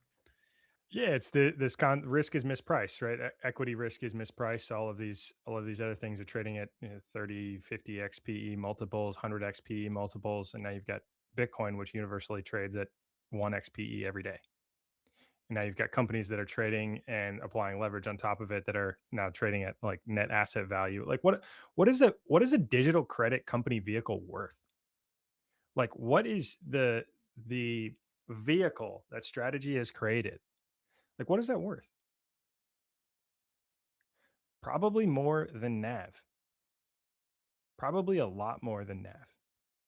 Like, what would somebody be willing to pay for this vehicle? What do you think strategy would be willing to pay to sell the vehicle? I don't think there's a number. There has to be a buyer. Right now, there's no buyers in Bitcoin. I just don't think that there's a number, right? That's an interesting concept. Yeah. So look, I'll give something interesting. Why would somebody buy the MSTR common stock? So Strategy is the operating company, and they offer all these different products. We've already talked about on the prefs, MSTR common. So what happens is, if the prefs are mostly designed to have eclipse some form of the volatility in order to pay you a yield. That's exactly what sailors all the time in the slide that talks about, hey, we have oil, and then we break it down into different fuels and different purposes as we distill it down. So in this case, what happens is they don't clip the volatility though. Clipping the volatility would be like selling calls to pay the dividends. They're not doing that. Grain meant transferring. I think grain you transfer. Yeah, I get what I just want to like that's a distinction that I think is important to mention. Like they're not clipping the volatility. They're not taking the volatility off their balance sheet. They're actually throwing more volatility into the balance sheet, and they're underwriting the risk of the instrument. So Jeff, I agree with what you're saying. Because they add more Bitcoin to the balance sheet, overall the company can have higher volatility because they have more Bitcoin. Is that what you're trying to point out? No, I'm trying to point out that strategy doesn't clip the volatility to pay the dividends. Okay. Well, from what I heard from Saylor, and I believe to quote him exactly, is that we strip the volatility out of it to pay a yield. He uses the word strip all the time. Strip the volatility out of the prefs. Yeah, I stripped the volatility out of the prefs to pay the yield. I use the word clip instead of strip but he's reducing the volatility with the prefs in order to pay the yield. We are We got agreement? clippers and strippers here. Clippers or strippers. I'm not going to touch that one. Okay. Clippers or strippers. So, what I'm trying to say here that is makes that, sense. That makes sense. They're stripping the okay, volatility from the prefs. this, That excess volatility is going to the common stock. That makes the common stock more attractive. They're able to use that as an ATM.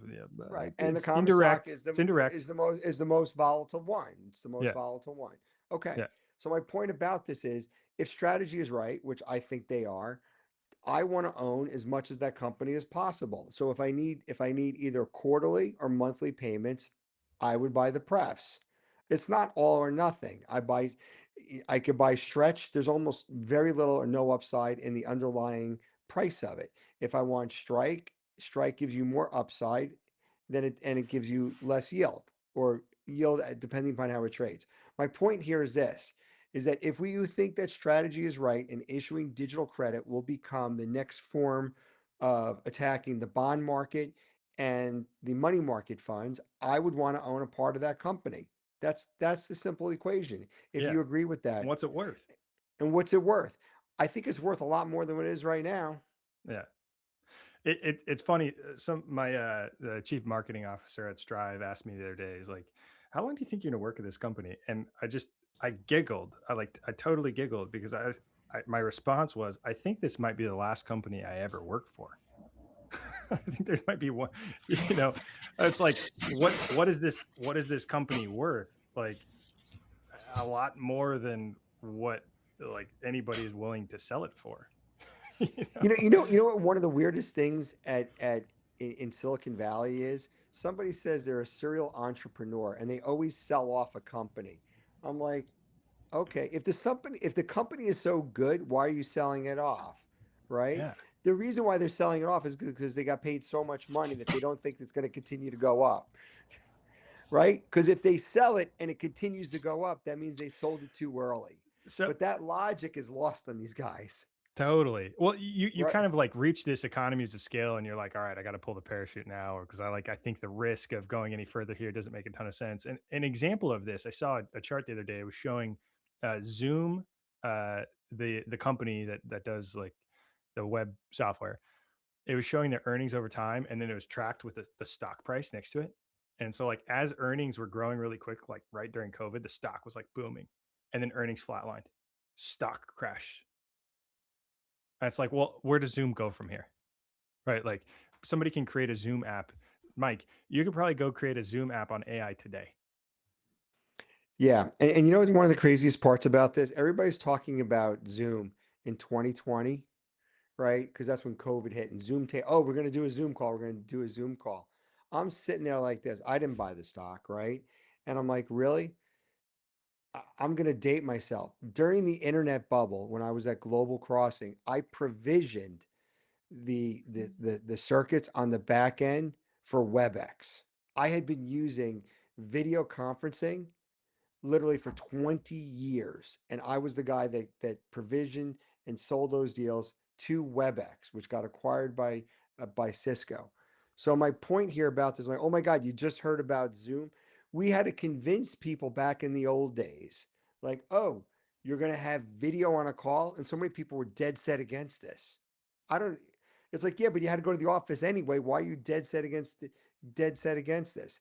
So the question is like, oh, Zoom came out. You're right. Where's it going to go from there? That's when you see when the founders sell off because there's no longer any upside left in it. Right. Right. But when you have a huge Bitcoin balance sheet and the preferred equity vehicle, it's just like, why? Like why would ever, like, I don't think there's anything better than this. I think there's like just a few companies on the planet that have this vehicle structure. It's just it's really appealing. It's really appealing. And I think the company could last for 1,000 years. It's a very interesting dynamic, right? Like these companies, like if Zoom were to have Bitcoin on the balance sheet, maybe the stock performance would be significantly different, right? I don't know. Yeah, I'm going to go back to what you said about risk from all these companies. I had posted that I use Claude. I'll I'll explain this very, very quickly, what happens and why risk is not priced correctly. So I saw all these posts about Claude. So I'm not a computer programmer. My degree's in economics. I don't write code. I can do configurations though for routers and switches and set that up in computer networking.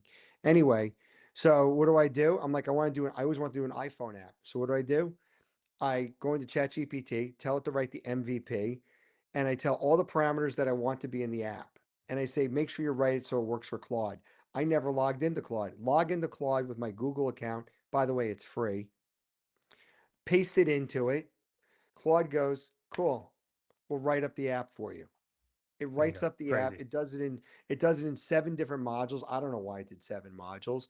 Now I want to emulate that iPhone app. So then I download Xcode, right? Because I'm a Mac guy. Guess how much Xcode is? It's free. Download Xcode, paste the code from Claude into Xcode, and then I emulate it on my Mac and I wrote an app. So now, if you've got me, let's be very clear about this. I'm a reasonably intelligent guy, but when it comes to writing iPhone apps, I'm an idiot. I'll be very clear about it. I never wrote one before. Guess what? I didn't write the code. I used Claude. I did that all in an hour, right? The scary part was the functionality that I wanted in the app. I tested it first in ChatGPT. ChatGPT got 70% of the functionality by itself natively. So now my Yeah, it's point, crazy. It's crazy. that's why what happens with this, what's going to happen in the future, this is what's going to happen with AI. You're going to be rewarded on your creativity, your motivation to go do something, and the fact can you complete it. Now, once you complete it, if it makes no money, you don't do anything with it again. That's what happens. And so now what's going to happen with all these companies, and I would be really scared about this. Wow, we built a company with 1,000, 5,000, 10,000. What happens if another company can replicate all of our functionality and do it with 1/10 or 1/100th of the people? Yeah, That is frightening. totally. So, hey, one last thing. Yeah. I wrote a book on AI. It's going to go live and probably tomorrow, or the next day. It's a pretty Check it good out. book. So you guys will check Check it it out. out. I'll post. You had to stay on here to hear it first from me. By the way, the book will not generate enough money for me for part of it, but I now have this clarity of thought about how AI works by writing this. So anyway, Cool. with that said, All right. We'll jump into a quick session on bad bond of the week, and I'm just going to jump into it here. Bad bonds, what you gonna do? What you gonna do when Bitcoin come for you? Bad bonds, yields falling through. Stretch, strike, stride, and strife coming. Oh. Digital credit, don't miss. Oh. Blaze coupons legit.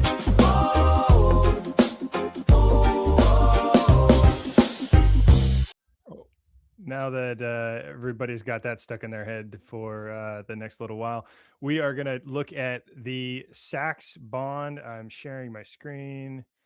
Everything is super laggy today. Sorry about that. Sorry about the audio. I follow this guy, Junk Bond Analyst. It's been just a ton of fun watching all of these junk bonds that he posts about. He posts about all of these junk bonds and like what's happening with them, all of the bankruptcies. So if you want to learn about junk bonds and follow along what's happening, it's so crazy what's happening in this market for yields that are very similar to the perpetual preferred equities, and they just have significantly more risk. And I'll explain why here. So you look at Saks, so the luxury fashion retailer. Have you heard of Saks Fifth Avenue? This is that same Saks. Oh, So Grain has. Grain has heard of Saks Fifth Avenue. He's had to buy some presents in his day. Um, when you buy a Ferrari, you got to go get the ladies something from Saks too. So Saks skipped a debt coupon payment while negotiating with creditors amidst a potential Chapter 11 bankruptcy filing. In December of 2024, okay, not that long ago, Saks raised $2.2 billion to finance its acquisition of Neiman Marcus via Jefferies. Jefferies is a private credit, like banking institution. They sold the deal to investors. Just 6 months later, those bonds were trading at 25 cents. So basically, what was worth $2.2 billion in December of 2024 is now worth 550 million just 6 months later. And The creditors conducted an aggressive liability management deal that rearranged repayment priorities and again injected $700 million of fresh capital to fund the business. So what happens in this is they go back to investors and say, "Hey, like the deal's not going, deal's not going super well. This is falling apart. Like we need 700 million more dollars, but we're gonna strip some uh, debt payments on top of this, and we'll put you senior in the capital stack just so we can figure out how to do this bankruptcy." And so those new notes, those $700 million of additional fresh capital that came in the door today trade at 37 cents. So you got $700 million that came in the door, and now it's trading at like $250 million, something like that. And while the reprioritized notes from a year ago trade at just 7 cents. So those original $2.2 billion of bonds now trade at 7 cents. So they're worth, I don't know, $100 million, $70 million, something like that, maybe less. And that additional $700 million of capital that came in the door is worth 37 cents of what that original value is. So this is the type of stuff that's happening in the market. Like, how do you underwrite this? I just can't believe that people are signing up to just get punched in the face again. Like, it's just like totally Jeff, blows me away. I want you to spend more time. I can't understand how any bond salesman or underwriter or whatever, book runner or investment bank, whoever that was for this, I don't know how they could sell this, right? Because I heard there's a company called. Look, I get that Saks Fifth Avenue and Neiman Marcus are luxury goods, but I just don't know how I don't know how they're able to pitch this to institutional investors. Why this makes any sense? I can't.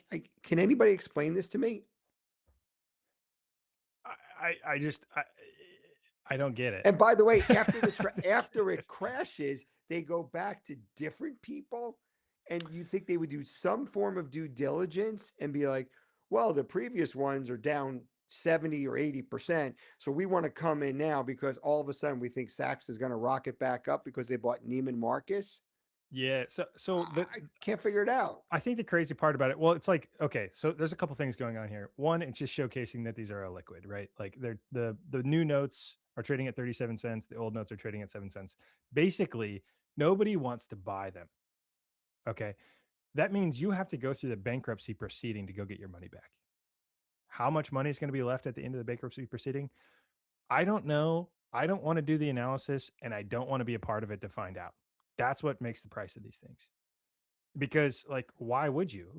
Like, who cares? Like, this is the last thing that I want to spend my time doing is underwriting like the balance sheet of this, all of the stores, all of the inventory in all these stores. How do you liquidate it? Like, what is liquid? Is there anything liquid? And like, it's just a horrible deal. And I just can't believe people signed up to get punched in the face multiple times, even after recognizing this stuff is already done poorly. It's just crazy. And the other part, we've talked about this before when I talked about the Blockbuster when they went bankruptcy, they had a $1 billion bond, and they had leaseholds. Somebody's like, oh well, they bought these bonds because they'll give them a claim on real estate. No, I'm sure if we do 2 seconds worth of analysis here, they don't own the building or the real estate. And so I was like, how can a leasehold be valuable? A leasehold is valuable in the case of Blockbuster because they needed that in order to generate revenue or cash flow. And then that would pay the bond. Everybody's like, okay, we get it. Well, when you declare bankruptcy, then there's virtually no cash flow, right? Or it's completely impaired. So at that point, then the leasehold becomes a liability because you just want to close down stores, but you have to continue paying for a lease that you no longer use.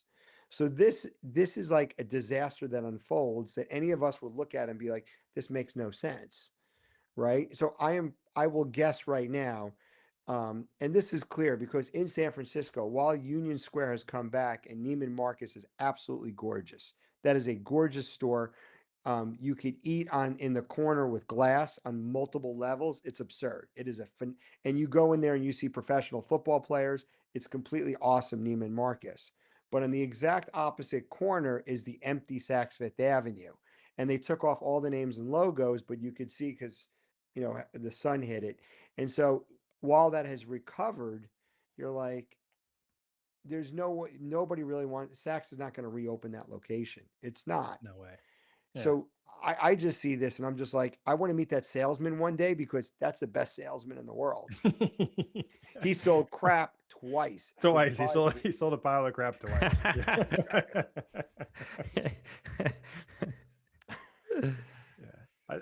I mean, that's what makes these digital credit things so exciting. It's like they look really good from a risk perspective. Like you don't have to underwrite inventory across stores across the globe and speculate on people liking those luxury goods. Like, are they going to like those luxury goods a year from now?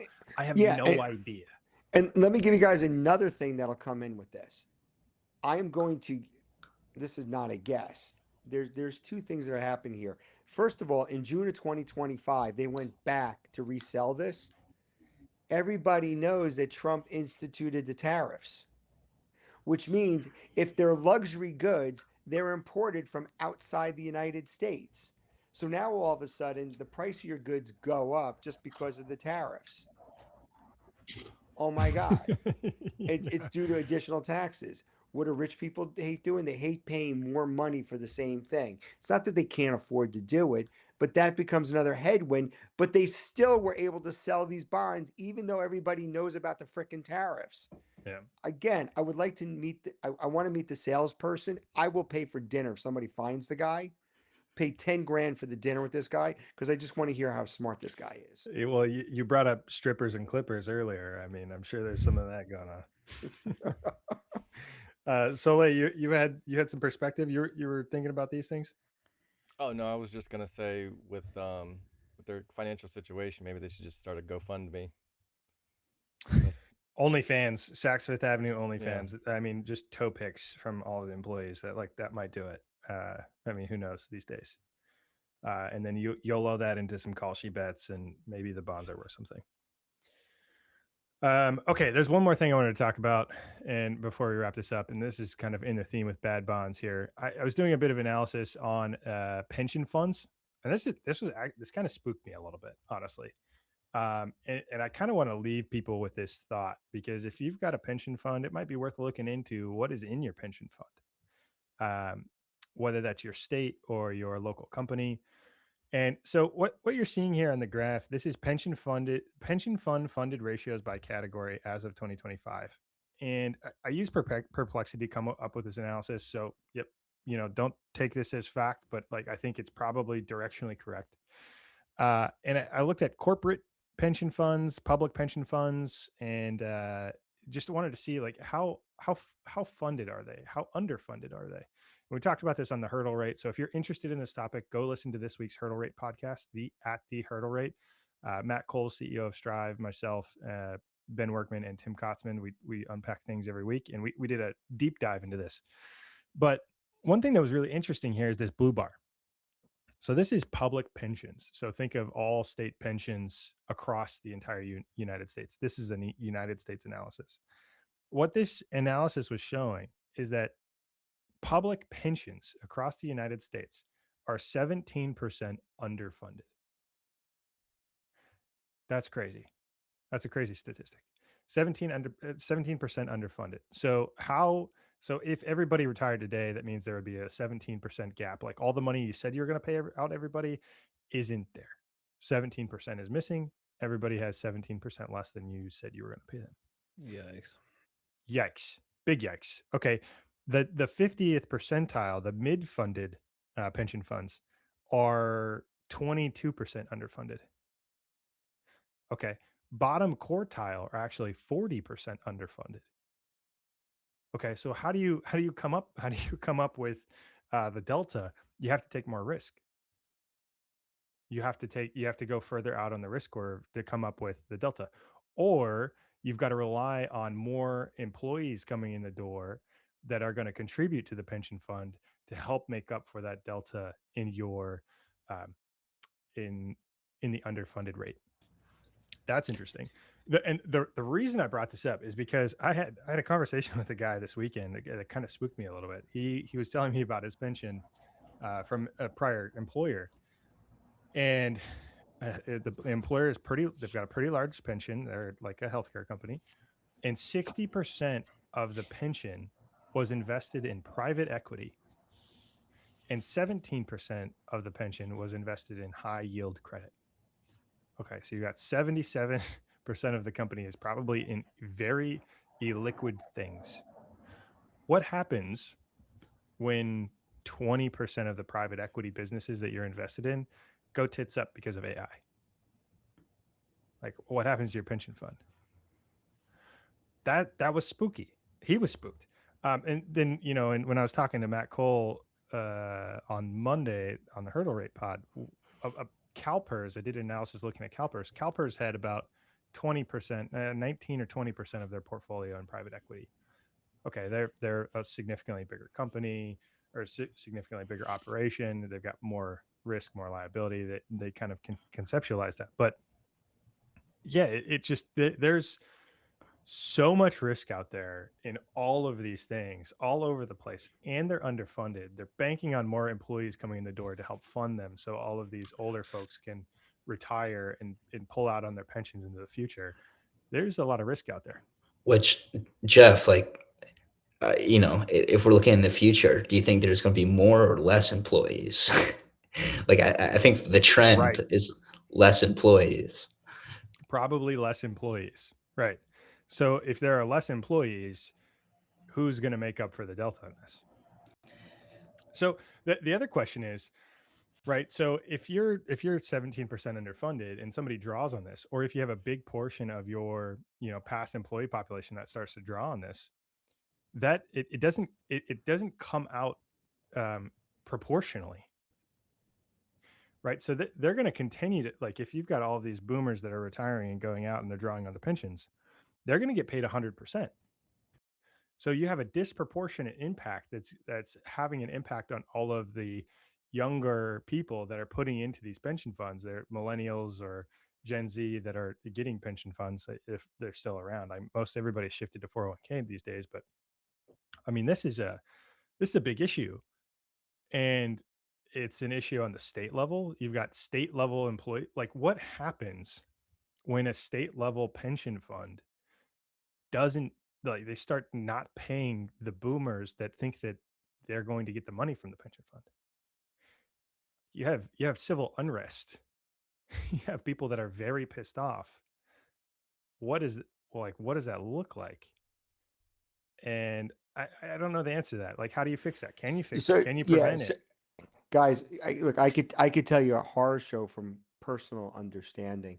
So by a strange confluence of events, the first company I worked at in Silicon Valley, I left that company, and due to a weird scenario, I ended up at a startup that basically fizzled out, and I was there for like 3 months, and it was weird. So I got a job at Nortel. So I joined Nortel. You'll see how it's really in a second. And so they onboard me, and they have a pension, and the pension paid 3% of your gross base pay. I'm like, okay. So then what I do is I sign up for the 401k, and I do just a regular contribution. So I don't know, a month later or something, I'm like, guys, this is kind of weird, but I checked on it. It seems to be legal. I'm signed up I'm paying for the 401k and the pension. And a whole bunch of people said to me, this is 2005. This is not like the old days. They're like, why would you do your own 401k if you get a free pension? And I'm like, what? It's like, what? I'm like, I'll do the double dip, right? This makes total sense. Anyway, this is where the horror show happens. So I was there for about a year. They did a reverse split. The company was 100 years old, and it basically imploded. At the peak of the internet bubble, it was 50% of the Canadian stock market, Nortel. Anyway, so I leave the company, and I had told people, I said, I just told them, I said, can't believe you people never did the 401k. They've been there for 20, 25 years. So I leave the company. 6 months later, Nortel liquidates. I get phone calls from a bunch of people. They're like, what happens to my pension? I'm like, I don't know. Why are you calling me? And they're like, they never did these people worked there for 20, 25 years and never did the 401k because that was less money out of their paycheck. Now there's a pension guarantee corp that went in. This is why the 401ks and IRAs came out, because of the exact problem you're talking about. These people had no idea what I'm talking about, none whatsoever. And that hit a whole bunch of people that put 25 years in at Nortel. I get that this is old, right? Everybody's saying, oh, why are you talking about something that happened 20 years ago? The people just could not price in any form of risk. And they thought this company would live forever. It's free. Because it was free, and that's why they Yeah. didn't have to do it. So after I left the company, a month later, I applied, and I was able to get this. I filled out the paperwork in triplicate and mailed it back in.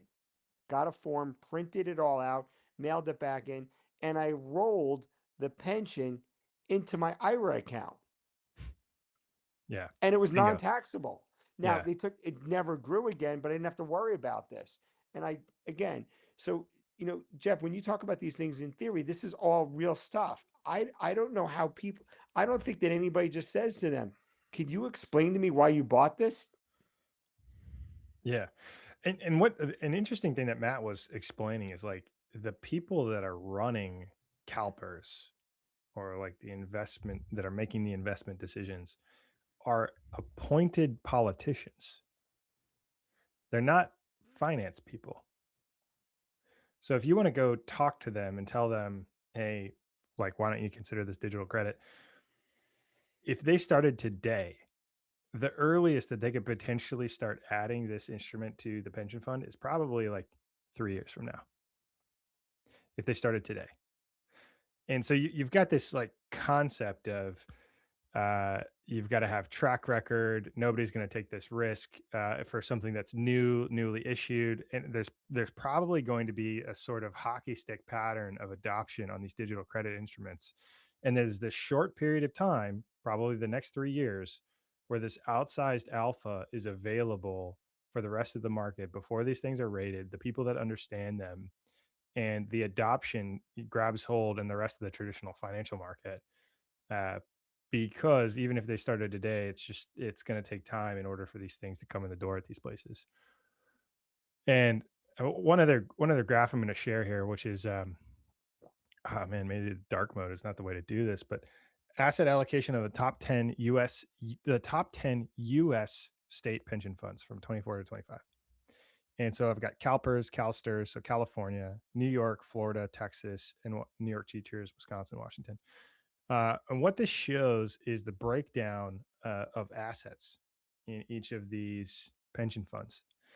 And a couple of things stood out to me is just the large portion in public equity and the large portion in private equity, and watching and just seeing how that it's over 50%. Like those two components are over 50%. And we've spent a lot of this show talking about potential equity risk, right? And so if there is this potential equity risk in the market, like how do these things change? These are large pools of capital with large assets under management with large liabilities. And I think it's just good to be, I don't want to like scare everybody, but I think it's just good to be aware that, pensions do have risk associated with them, and not all pensions are the same. Like if you just say you have a pension fund, like a company that provides you a pension fund is different from a state that's providing you a pension fund. They're investing in different things. They have different liabilities. They're probably worth looking into in general. Yeah, they're not all risk free. Anyway, okay, so we're at 2 hours. Bored everybody to death on risk. Let's do a go around. We'll pass it to everybody, do final thoughts, and we will see you at some point next week. Thank you, Tim, for being around for the entire episode, The Hardest Working Man in Bitcoin. I'm going to go to you. Final thoughts after watching everything here. I'm just excited to have Michael on the Bitcoin Treasuries podcast tomorrow. I'm going to go to sleep. I'm going to sleep fast and get up, do some meetings tomorrow, and then hang out with Mike. So I'm super excited. Before we started, I think maybe it was just you and Mason, Jeff, but I said, I'm excited. If you're not excited, your exciter is broken. So I just think 2026 is going to be astronomically unbelievable. Just look at every single thing that could be possibly in our favor, from interest rate trajectory to digital credit instruments. And then you overlay that with sentiment, and it's just kind of hilarious. So those are my final thoughts. Yeah, most of all the financial people in large institutions, like they're not even on X. They don't even know this stuff is happening. But they may be working in the space. Like there are a lot of people that are working in the Bitcoin space. They can't even access X, which is funny. Like I've spoken with many of them actually, and that they just have no idea about like the hurdle rate pod or True North podcast, what we're talking about, or anything like this. Yeah. Also, kind of doesn't make sense, but or doesn't matter. But I like that now that Dan's beside me, it looks like it looks like we share a wall, kind of. Oh yeah. Like we're right beside each other. All right, over to you, Dan. I think 2026, there's a Druckenmiller quote out there about 2026. Anyone saying that they know what's going to happen in 2026 is lying. It's one of the most unpredictable market environments that he's ever seen. So I don't feel like I have any place making any predictions, but I do think the outlook is strong for Bitcoin adoption over the long term. And the best thing to do is expect the unexpected. All right. So Dan says God candles Bitcoin at $1 million at the end of the year, and he knows all of the things. I think you're right, Dan. There's I mean, everything. People are working in the space. We have no idea where this is going to go. A lot of people are working hard, and things look bullish. Over to you, Mike. Yeah, look, Tim, can't wait to do this tomorrow. I'm really looking forward to it. We've never done a podcast together, so that'll be awesome to do it. Dan, congratulations. What you're doing with Buck, being involved with us, and everything you're doing, putting together is awesome. I agree with you with what Druckenmiller said. I totally get it. It is incredibly hard to figure out what's going to happen this year. And I will just quote Finding Nemo. Keep on swimming. No matter what happens, just keep on swimming. And if you get into that current and you go faster, awesome. If you don't, that's the only thing you can do. Just keep on building, doing it, and new things will come up. Did I think I was going to end up writing books? No, I didn't think that. Anybody said to me, you write a book? I'm like, no, why would I do that? So just keep on swimming. Who knows what happens? So yeah, this is the most exciting story in all of finance. And keep talking to people. If you're not talking to people, you have, like that lady that's in New York, head of housing now, talking about owning property is racist. So like, yeah, keep talking about this stuff and try to talk to other people. It's really powerful, and keep on swimming. Just keep showing up. Like Soleil, who's shown up for what, 546 episodes in a row. Mm-hmm. 546 episodes in a row. No, it's a lot of fun. And they're always it's always an all-time high on number of episodes. Always. That's right. It's great. Tomorrow's a new all-time high. Final thoughts, Soleil. What do you got? All right. So from an option seller's perspective, there's this guy that I really like.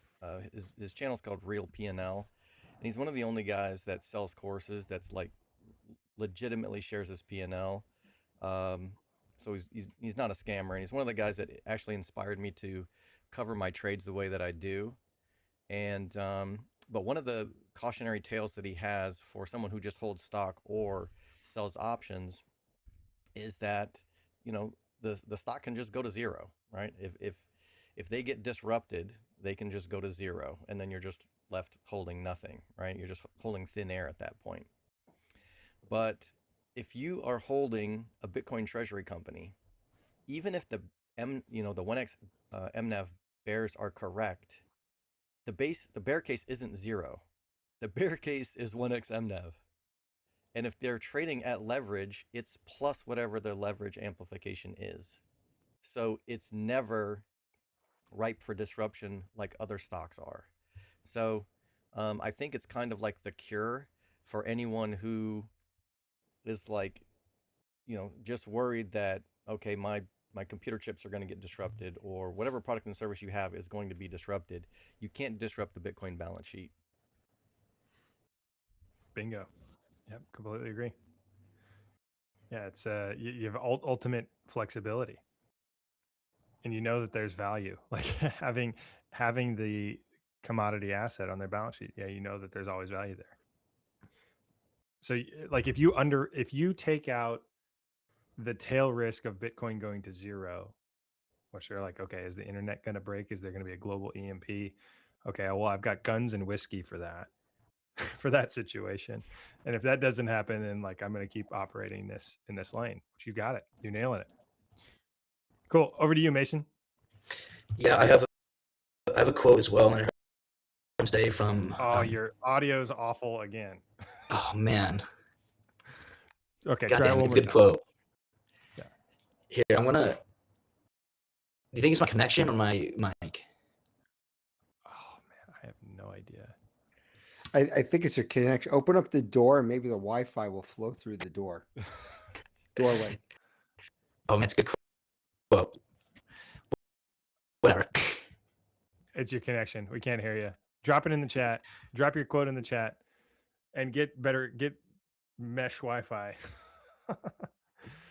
Okay. My final thoughts. Oh, actually, before that, if you like this, please like and subscribe. Apparently, we're supposed to say that now. This is the Investment Grade Bitcoin podcast. We've talked about stuff like this for the last 60 weeks in a row. We're out here analyzing this stuff. We are working behind the scenes. Many people are working in the industry now, and we've got a really unique perspective of what's actually happening here. So the YouTube channel is called BTC True North. Go check it out. All of our live videos are there. The X page is MSTR True North. Go check us out there. We all have X handles. Those will be available within the YouTube channel. You can look in the description. You can see all that stuff out there. So please like, subscribe, follow along. That helps us out. Appreciate the support. My final thoughts are, in my opinion, the 4-year cycle is broken. The 4-year cycle is now broken forever. I think the OG sellers that were focused on selling here and with the potential of buying back lower at 60K later down the road, I think that probability is incredibly low.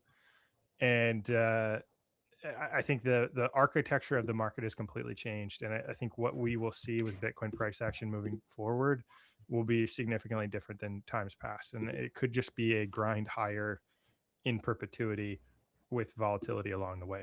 I think the years of 80% drawdowns are gone. And now that these instruments are tapping all different capital markets at different periods of time, there is significantly different ways to buy Bitcoin at different periods of time. And you're seeing it now, right? Like companies like Strategy, MetaPlanet, our company, we have been buying Bitcoin, even though the price of the price of Bitcoin has been down. So like that can extend into the future because these products exist. And I think that's a fascinating development in the market. And that's only going to be bigger as the years move forward. Mason, we'll try one more time with a new connection. And he's on mute. Can you guys hear me? What do you got? I can hear you loud and clear. Better. You can? You can? Okay. Yes. I heard a quote today from. Okay.